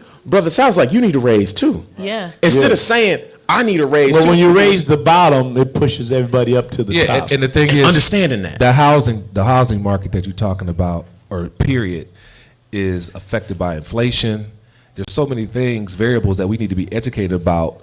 That's why the union is coming out like this, because if you look at it, it's not even a conspiracy anymore. The fact of the matter is, they're trying to wipe out the whole middle class. They have. So let me get to, and we talked a lot about domestic stuff, right? So when I ran for Congress, Adam, I had this thing called FDR, Federal Domestic Relief, right? And what I meant was, when you look at for example, the foreign aid budget. And countries that we give millions and billions of dollars to, even countries that we claim are adversaries. We give money to Cuba. I mean, we have a base there, right? And so when you think about how we, give wealthy folks money or other countries money, but when it comes to what Americans need, like I got people in this neighborhood been there 50 years, can't afford a roof. I believe in federal domestic relief. I believe that our budget ought to begin to take on, how do we help everyday working class people right here, and not like these other Republicans and other folks who say, well, you pull yourself up by your own bootstrap. That's your responsibility, right? They didn't do that. I mean, it is an absolute lie when they talk about how they made their stuff happen. I talk about veterans, right? So the biggest expansion of wealth happened after World War II, when white people got access to the GI benefits. And I say that purposefully, right? They got access to new housing at low cost with guaranteed mortgages. Black people didn't get that access. They got access to free college. Black people did not get access to that. So as we talk about the investment that needs to happen, it needs to happen right now, and we can do it by having federal programs that invest in housing, that build new housing in our neighborhoods, that repair housing in our neighborhoods, where we put people to work to fix those things. If you've ever been high in any part of a city and neighborhood, you will see a lot of blue. And not because it's the sky, but because people got these blue tarps. Right. When I fly in, I'm wondering if I'm headed to the Bahamas. But my point is, I want to hear you advocate that it's not welfare. It's it's not this the misplaced entitlements. money or none of that. I mean, if we can spend our money in Iraq and Iran and everywhere else, I mean, Ukraine. I mean, it's crazy. Then American citizens ought to be the primary beneficiaries of some of these funds that we give out in foreign aid. That's my point. We got a couple Our of money. We should be spending it here on there us. You go. When I ran for Congress, you know what my theme was? It's our money, spend it on us. Well, clearly I internalized that. It's Yes, our I money, agree with spend that. it on us. 100%. You know, I agree. and we contribute taxes. You know what I mean? Yes. When I looked at my tax bill for last year, I won't tell you what it was, but it was almost $200,000. That's 'cause in you ballin'. federal taxes alone. Ballin'. And I think about the fact that Trump pays nothing. Yeah. Absolutely It's nothing. egregious. So we want to just remind you that you want to come out on Wednesday, November 8th at 6 p.m. Keith Ellison, the Attorney General of Minnesota, will be here, and that's at 6 p.m. You want to come out, be a part of that. That evening we go down to One Mic and have a celebration with him. And then in December, 1331 Broadway, the old punch. there you go. And then on Wednesday, December 13th, Pastor Jamal Bryant will be here. And the question, where is the church in all of this? Where's the church in the UAW strike? Where's the church, in us not having proper African-American representation in Congress in a city that has as many African-Americans as we have here? All right, we're going to take a break. When we come back, my good friend Sherry Rogers. And by the way, Adam, you're welcome to grab a seat, hold on to the mic, and weigh in. We're going to have some open mic time. She does this wonderful event every year, and she's got a good friend of my dad's coming in who has said some things to me about Dr. King and the conversations he had about my father. And, That interview we did with him was great. yeah, I've got it. I mean, he that was says great. that that he loved my dad, and he said my dad was one of the real ones. Anytime my father came to see him, he had some money. If they need to bail folk out of jail, he called Horace Sheffield Jr. All right, I'm just trying to be whatever I can be while I'm here. As long as I'm here, I got to be something, do something, say something, stand up for somebody. Other than that, I'm just wasting God's time, mine, and yours. We'll be right back after this. Y'all, it's for y'all, Reverend Horace Sheffield, and the wake-up call.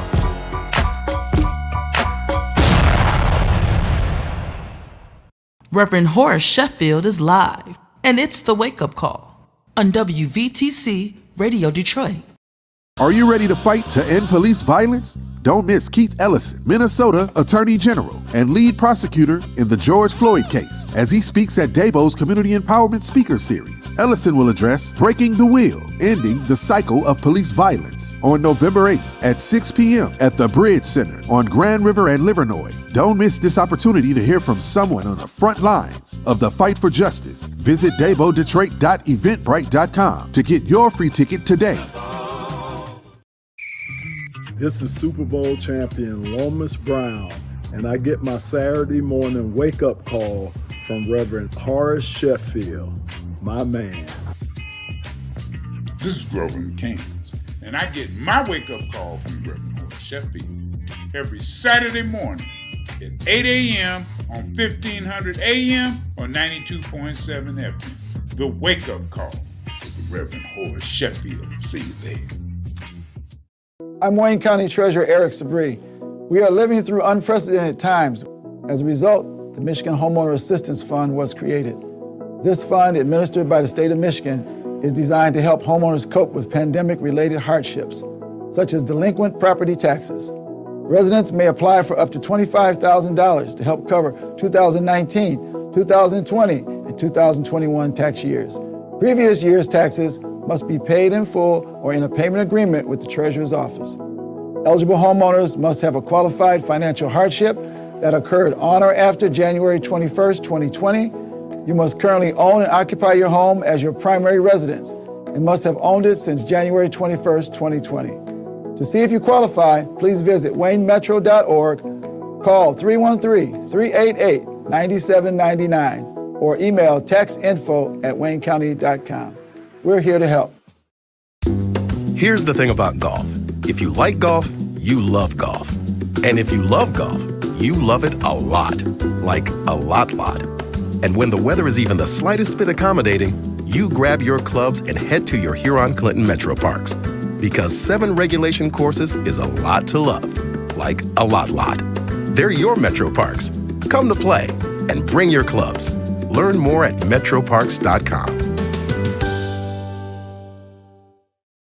At the Detroit Water and Sewerage Department, we're working hard to protect pipes by cleaning public sewer lines to reduce flooding and speeding up the replacement of lead service lines. Protect your pipes with 3 easy tips. Pour grease into containers, toss wipes in the trash can, and check for running toilets, leaky pipes, and dripping faucets. For more tips, go to detroitmi.gov/protect pipes. DWSD, working hard to protect pipes for you.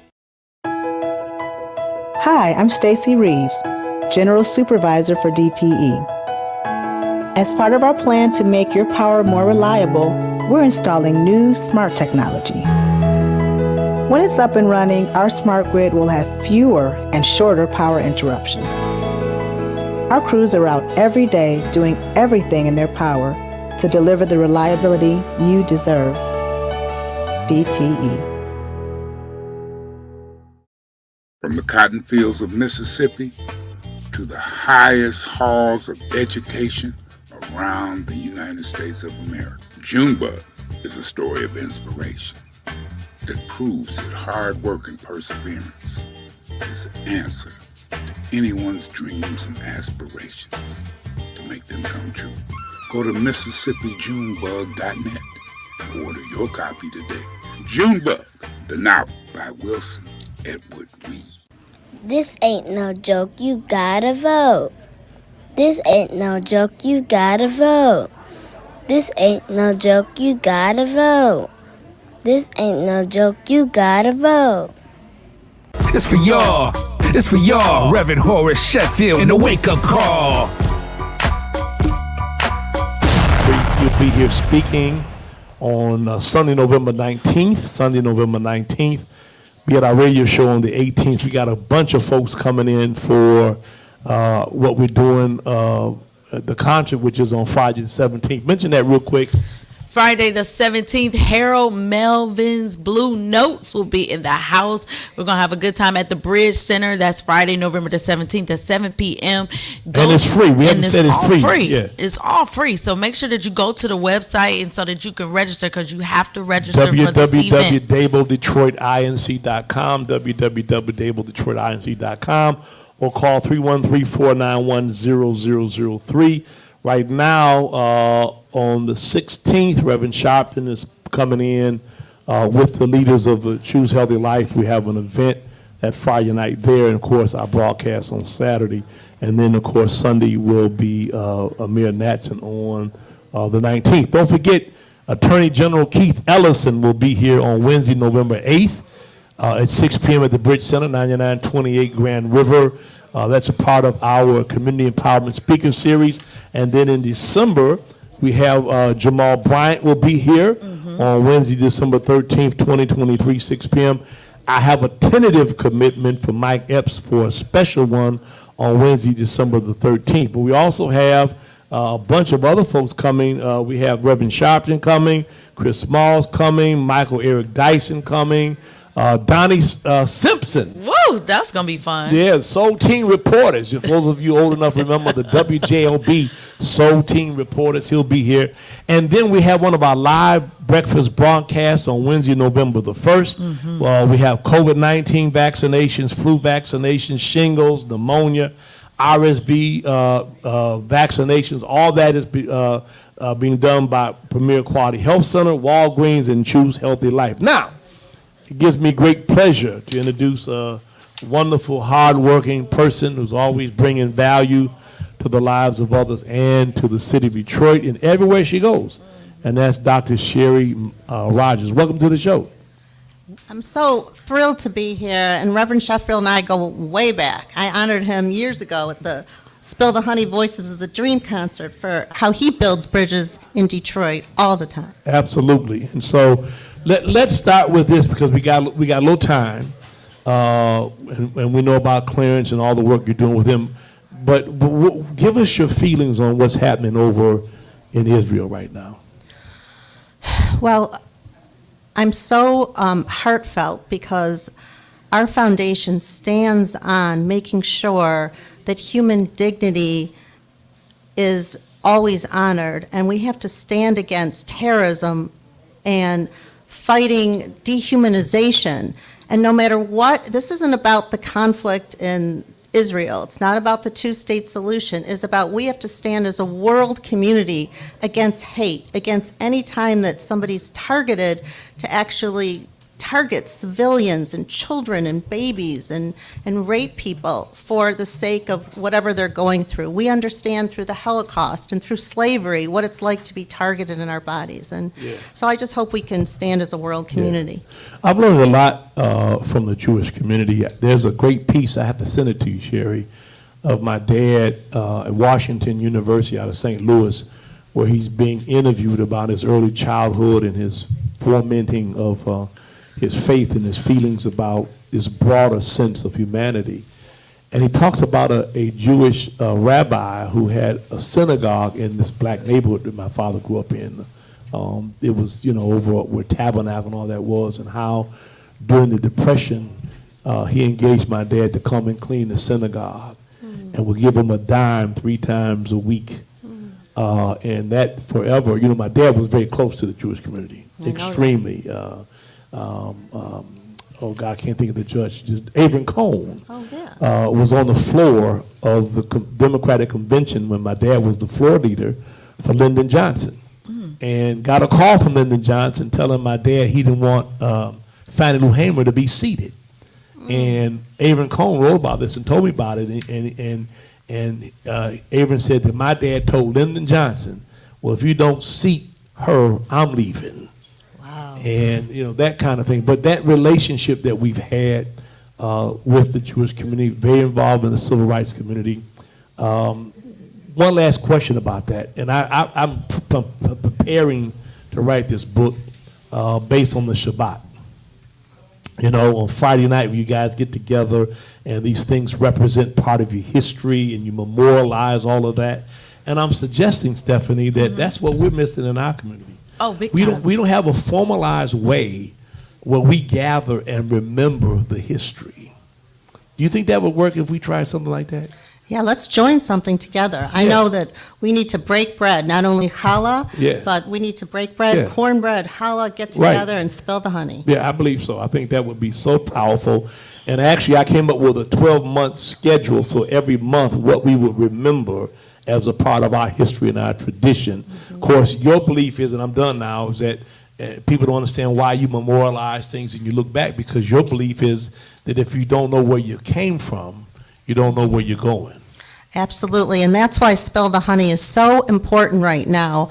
It's a foundation where we educate on the history of the civil rights movement, the history of slavery, the history of the Holocaust, because we need to understand not only how human beings dehumanized other human beings, but how we came together during the civil rights movement, and how we came together and we used our empathy for action to tell the stories of the decades of cooperation between Jews and blacks that enabled the signing into law of the Civil Rights Act of 1964, the Voting Rights Act of 1965, and many other instances of forward progress in social justice. And now more than ever, we need each other, because this Black-Jewish Historical Alliance is the foundation for what I call empathy in action. We don't have to have exact instances, but how can we work together to further Michigan? Michigan right here is a history of Black-Jewish Alliance. Like your family, the NAACP. I have Judge Damon Keith in our film. We produced a film called Shared Legacies. He talks about, it's all about the friendship. It's building bridges. He built the bridges with some of the foundation Jewish leaders, like the Fisher family, the Davidson family. He understood that it's important to work together. We can accomplish so much of Detroit's revitalization by remembering our history and coming together. Well, let me just add a bit of history to that. There's a brilliant book called Detroit City of Race and Class Violence by B.J. Whittick, and my dad did the foreword in it several times when it was republished. But in 1928, 1929, there was a candidate for mayor named Charles Bowles. You know anything about this? You need to look this. So Charles Bowles was the Grand Dragon of the Klan. And the whole campaign centered around the fact that too many African Americans were coming into Detroit. And the City of Detroit Police Department actually went south and recruited known Klansmen to become Detroit police officers to disparage the growth of the black population.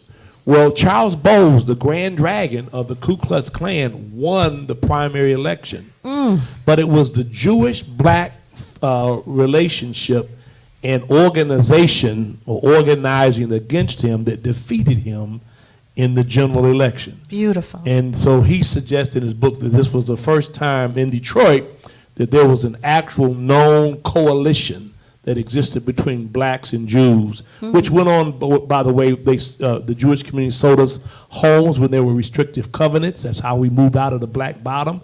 Whites wouldn't move us those homes. In fact, the deeds restricted selling them to blacks. But of course, the Jewish community forbid those covenants to be existing, right?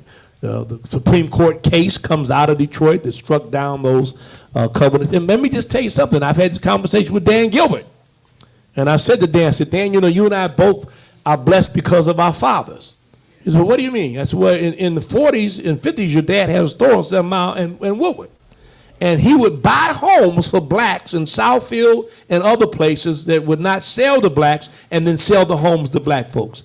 And so I want you to remember, you're here because of him as I am because of my dad. You know what I mean? Beautiful. This is beautiful.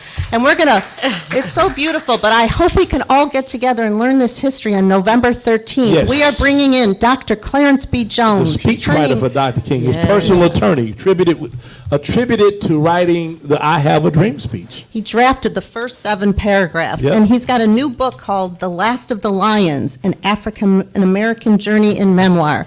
And he is our chairman of Spill the Honey Foundation, along with our own former Congresswoman, Brenda Lawrence, who many don't know, founded the Black Jewish Caucus with John Lewis. No. Because she understood when temples were targeted and synagogues were targeted, we had a history of working together, and we needed to work together now.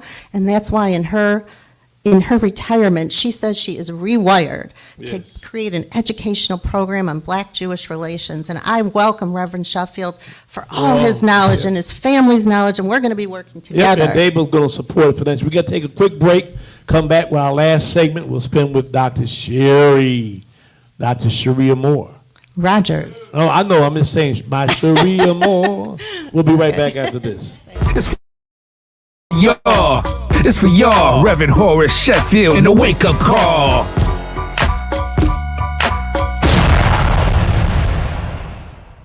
Reverend Horace Sheffield is live, and it's the wake-up call on WVTC Radio Detroit.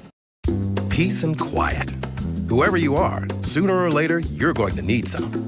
If only there was a beautiful place just minutes from where you live, where you'll find a perfect little piece of peace and quiet. Turns out there is. Your Huron-Clinton Metro Parks. With 25,000 acres, there's plenty of peace and quiet to go around. They're your Metro Parks. Come see what all the noise is about.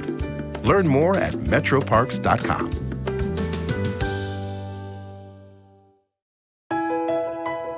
Hi, I'm Stacy Reeves, General Supervisor for DTE.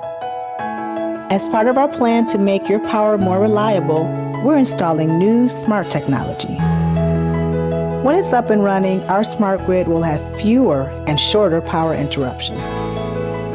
Our crews are out every day doing everything in their power to deliver the reliability you deserve. DTE. Yo, what's up, guys? It's your girl, Randy Rosario, comedian and TV host. I get my Saturday wake-up call with my guy, Reverend Horace Sheffield. Think about it. Good day. I'm Sheriff Raphael Washington, Wayne County, and I get my Saturday morning wake-up every Saturday morning from Reverend Horace Sheffield, and you should too. Every Saturday morning at 8 a.m. on 1500 a.m. or 92.7 FM. The wake-up call with the Reverend Horace Sheffield. Are you ready to fight to end police violence? Don't miss Keith Ellison, Minnesota Attorney General and lead prosecutor in the George Floyd case, as he speaks at Dabo's Community Empowerment Speaker Series. Ellison will address Breaking the Wheel, Ending the Cycle of Police Violence on November 8th at 6 p.m. at the Bridge Center on Grand River and Livernois. Don't miss this opportunity to hear from someone on the front lines of the fight for justice. Visit dabodetroit.eventbrite.com to get your free ticket today. I'm Wayne County Treasurer Eric Sabri. We are living through unprecedented times. As a result, the Michigan Homeowner Assistance Fund was created. This fund, administered by the state of Michigan, is designed to help homeowners cope with pandemic-related hardships, such as delinquent property taxes. Residents may apply for up to $25,000 to help cover 2019, 2020, and 2021 tax years. Previous year's taxes must be paid in full or in a payment agreement with the Treasurer's Office. Eligible homeowners must have a qualified financial hardship that occurred on or after January 21st, 2020. You must currently own and occupy your home as your primary residence and must have owned it since January 21st, 2020. To see if you qualify, please visit waynemetro.org, call 313-388-9799, or email textinfo@waynecounty.com. We're here to help. The Detroit Water and Sewerage Department is looking for motivated Detroiters to be a part of our team. We have opportunities for field services technicians, engineers, and customer service specialists with competitive pay and benefits. Make a real difference with the work you do every day. Join other Detroiters who are taking part protecting the pipes where we live, work, and play. Learn more and apply at detroitmi.gov/jobs. DWSD, working hard for you. From the cotton fields of Mississippi to the highest halls of education around the United States of America, Junebug is a story of inspiration that proves that hard work and perseverance is the answer to anyone's dreams and aspirations to make them come true. Go to MississippiJunebug.net and order your copy today. Junebug, the novel by Wilson Edward Reed. This ain't no joke, you gotta vote. This ain't no joke, you gotta vote. This ain't no joke, you gotta vote. This ain't no joke, you gotta vote. It's for y'all. It's for y'all, Reverend Horace Sheffield, and the wake-up call. Get folks to actually come and support it. So November 13th on a Monday night, go to spillthehoney.com and you can get your tickets. We are going to be bringing in Dr. Clarence Jones, who is Dr. King's attorney, and we are showing the movie, The Shared Legacies, the African American Jewish Civil Rights Alliance, and he is going to be speaking to you. We've got Tupac's first manager, who many don't know is Jewish, Layla Steinberg, who is going to be introducing her because she knows the power of rap and music to create empathy and action. What's going on? Wasn't that Motown who basically woke everybody up? So we use music and songs to wake up people. We have Grammy-nominated Mally Wilson, who's going to be singing our anthem song, No More Silence. And you talk about Fannie Lou Hamer. She is in the rap song because she woke people up. We need as a community to stand together to wake people up, to move forward to a kinder, more humane world, and remember our history, because we have so much more to accomplish by spilling the honey. Well, anybody who has not had an opportunity to hear Clarence Jones or to know about him, just a little history that, you know, and I have all this recorded because I was doing stuff in my dad's archives. It was his house that was bugged by Hoover. King would come over to his home, and so his house was bugged.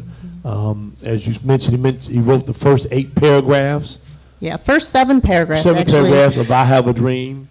Just a phenomenal guy, and he's 90-some years of age at this point. Actually, President Kennedy told Dr. King to not continue his relationship with his Jewish friend, Stanley Levison. Levison. Yeah, yeah. So that's Yeah, why I know this Hoover, history. Yes, Yeah. that's why Hoover bugged the Yeah, home of yeah. Clarence Jones, and he was in between Right. them. And, so he's got a lot to say. Just like my dad, who they had a red file. Anybody who was standing up for what was right was labeled a socialist or a communist or a threat to democracy. I mean, they should have been bugging or had cameras in J. Edgar Hoover's bedroom to see him put on his corset and his camisoles underneath his suit. You know, he wore women's underwear underneath his suit. Did you know that? Wow, never knew. Oh, he was. Yeah, anyway, that's a whole nother issue.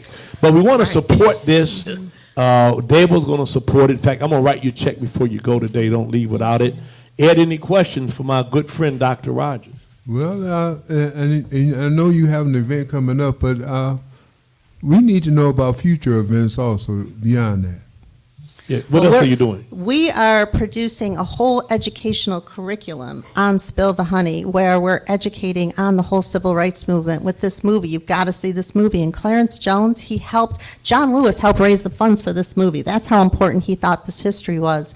And we are honoring Clarence Jones not only for his history, but he is our chairman. Can you imagine at 93, he's spending his last years making sure that this America and the world knows about how blacks and Jews work together to help transform the conscience of America. And now more than ever, this template in history can inspire the whole world to humanity, to caring about humanity. And we need you. We need you to come to the event, hear from the man who worked 24/7 from 1961 to 1968 with Dr. King, and why he's taking a stand to learn about this history. And I went to great lengths to get this information, Dr. Rogers, but I did an interview with Clarence so that I could put it in my dad's archives, which are at Wayne State, and he recalled for me the conversations that Dr. King had with him about my dad.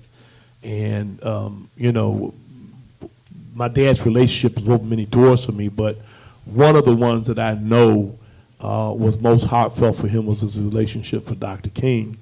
And this ties into the Jewish-black relationship. My dad was in Memphis when he was killed. He was there. He walked behind his coffin in Atlanta, and he wrote a 5-page statement on the absence of black trade unionism or trade unionists in Memphis to be there to protect Martin and all that. And that was because of Dr. King's stance on the war.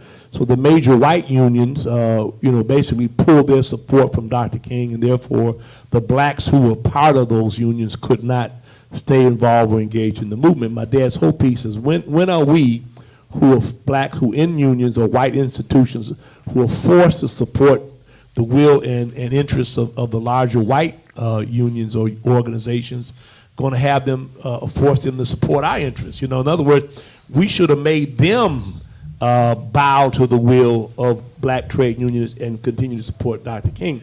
But the point I'm trying to make is that in your community, and I model it, I cherish it. I mean, the unity that you have in your community is what makes you guys insurmountable and impregnable. And I just wish that we could have that. And when I talk about my dad, his love and respect for the Jewish community, I think that's what his great appreciation was. And also knowing that when he was doing things with the movement or in Detroit, that his greatest ally was the Jewish community. Mm-hmm. L. John Kushner, I can name a bunch of them. John Lewis, blessed memory, he said, if Dr. Martin Luther King were alive today and Rabbi Joshua Heschel, they would be pulling together for generations yet unborn. So John Lewis, the conscience of the Congress, understood the power of that black-Jewish relationship and how we need to unify together to really educate the whole world on humanity, truly. So we need each other. Ladies and gentlemen? Yeah, we do need each other. And so when you say spill the honey, can you let us know? Because, a big part of our culture is how we communicate and how we talk to each other. So when you say spill the honey, what does that mean? It really means that all of us have a soul. That's the honey. And once you remind people of our common humanity, you want to spill it. You want to spill it. You want to share in that sweetness that comes from knowing that we all have this common humanity. And it came from a Holocaust survivor's mother, whose last gift and the last day that she would see to him was a cup of honey. And she said, please, just remain sweet I know you're going to experience all this, but just remain sweet. And I think of Dr. King. What did he do? Yeah. He filled his cup up, not with bitterness, but with love, with sweetness. And so that's where Rabbi Heschel and Dr. King understood Abraham and Moses, the first social justice warrior, who understood that human beings can't be used by other human beings, that we need to value justice and love and care. So let's all spill the honey. I think the significance of both that you mentioned and the history and tradition of our community has been that we do for others. I mean that the real sense of self is predicated in what you've been given and how you use that for others. Exactly. We live in a society now where people like to accumulate things. I've got this piece, and Mike Epps has done a brilliant piece on Instagram where he talks about people who want to posit, jewelry and cars, taking pictures in front of, Rolls Royces. They don't even own them, and talk about where they are without any context of what they did when they were there. And so one of the things that my dad taught me, and I've said all the time, and it's one of my personal mottos, that the true measure of a person's life is not how much they have, but how much they give.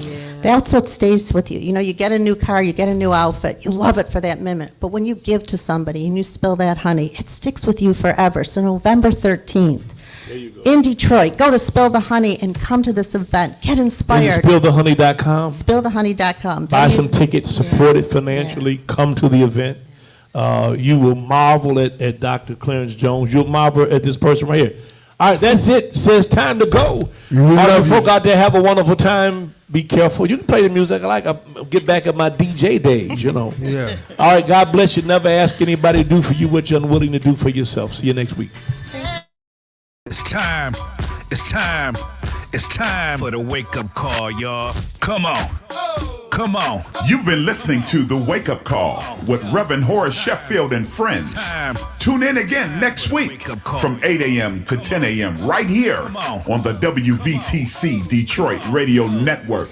He's on the line. This is knowledge and power for every mankind. For every generation that's in these streets. We making sure you ain't walking in your sleep. We're in your town, your city and community, promoting good health, wealth, and unity. We educating everybody, y'all. Reverend Horace Sheffield, the wake-up call. It's for y'all. It's for y'all. Reverend Horace Sheffield, the wake-up call. It's for y'all. It's for y'all. Reverend Horace Sheffield, and the wake-up call.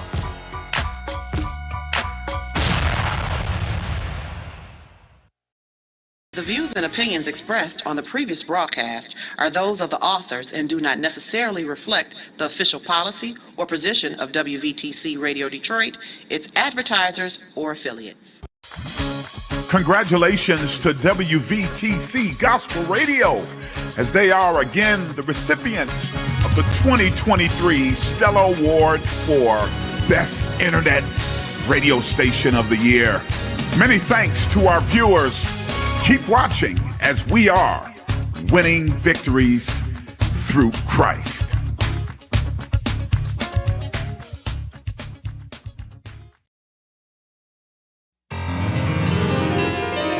Here's just one of the fine programs right here on WVTC Detroit.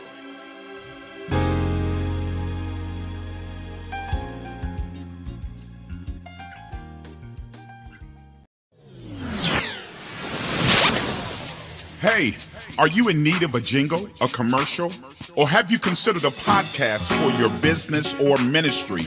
If so, let WVTC Radio Detroit be your choice.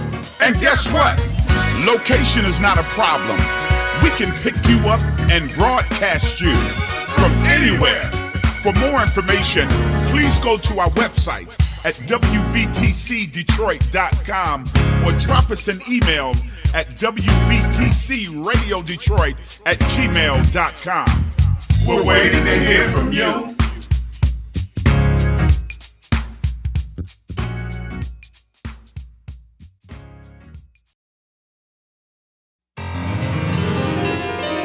Here's just one of the fine programs right here on WVTC Detroit.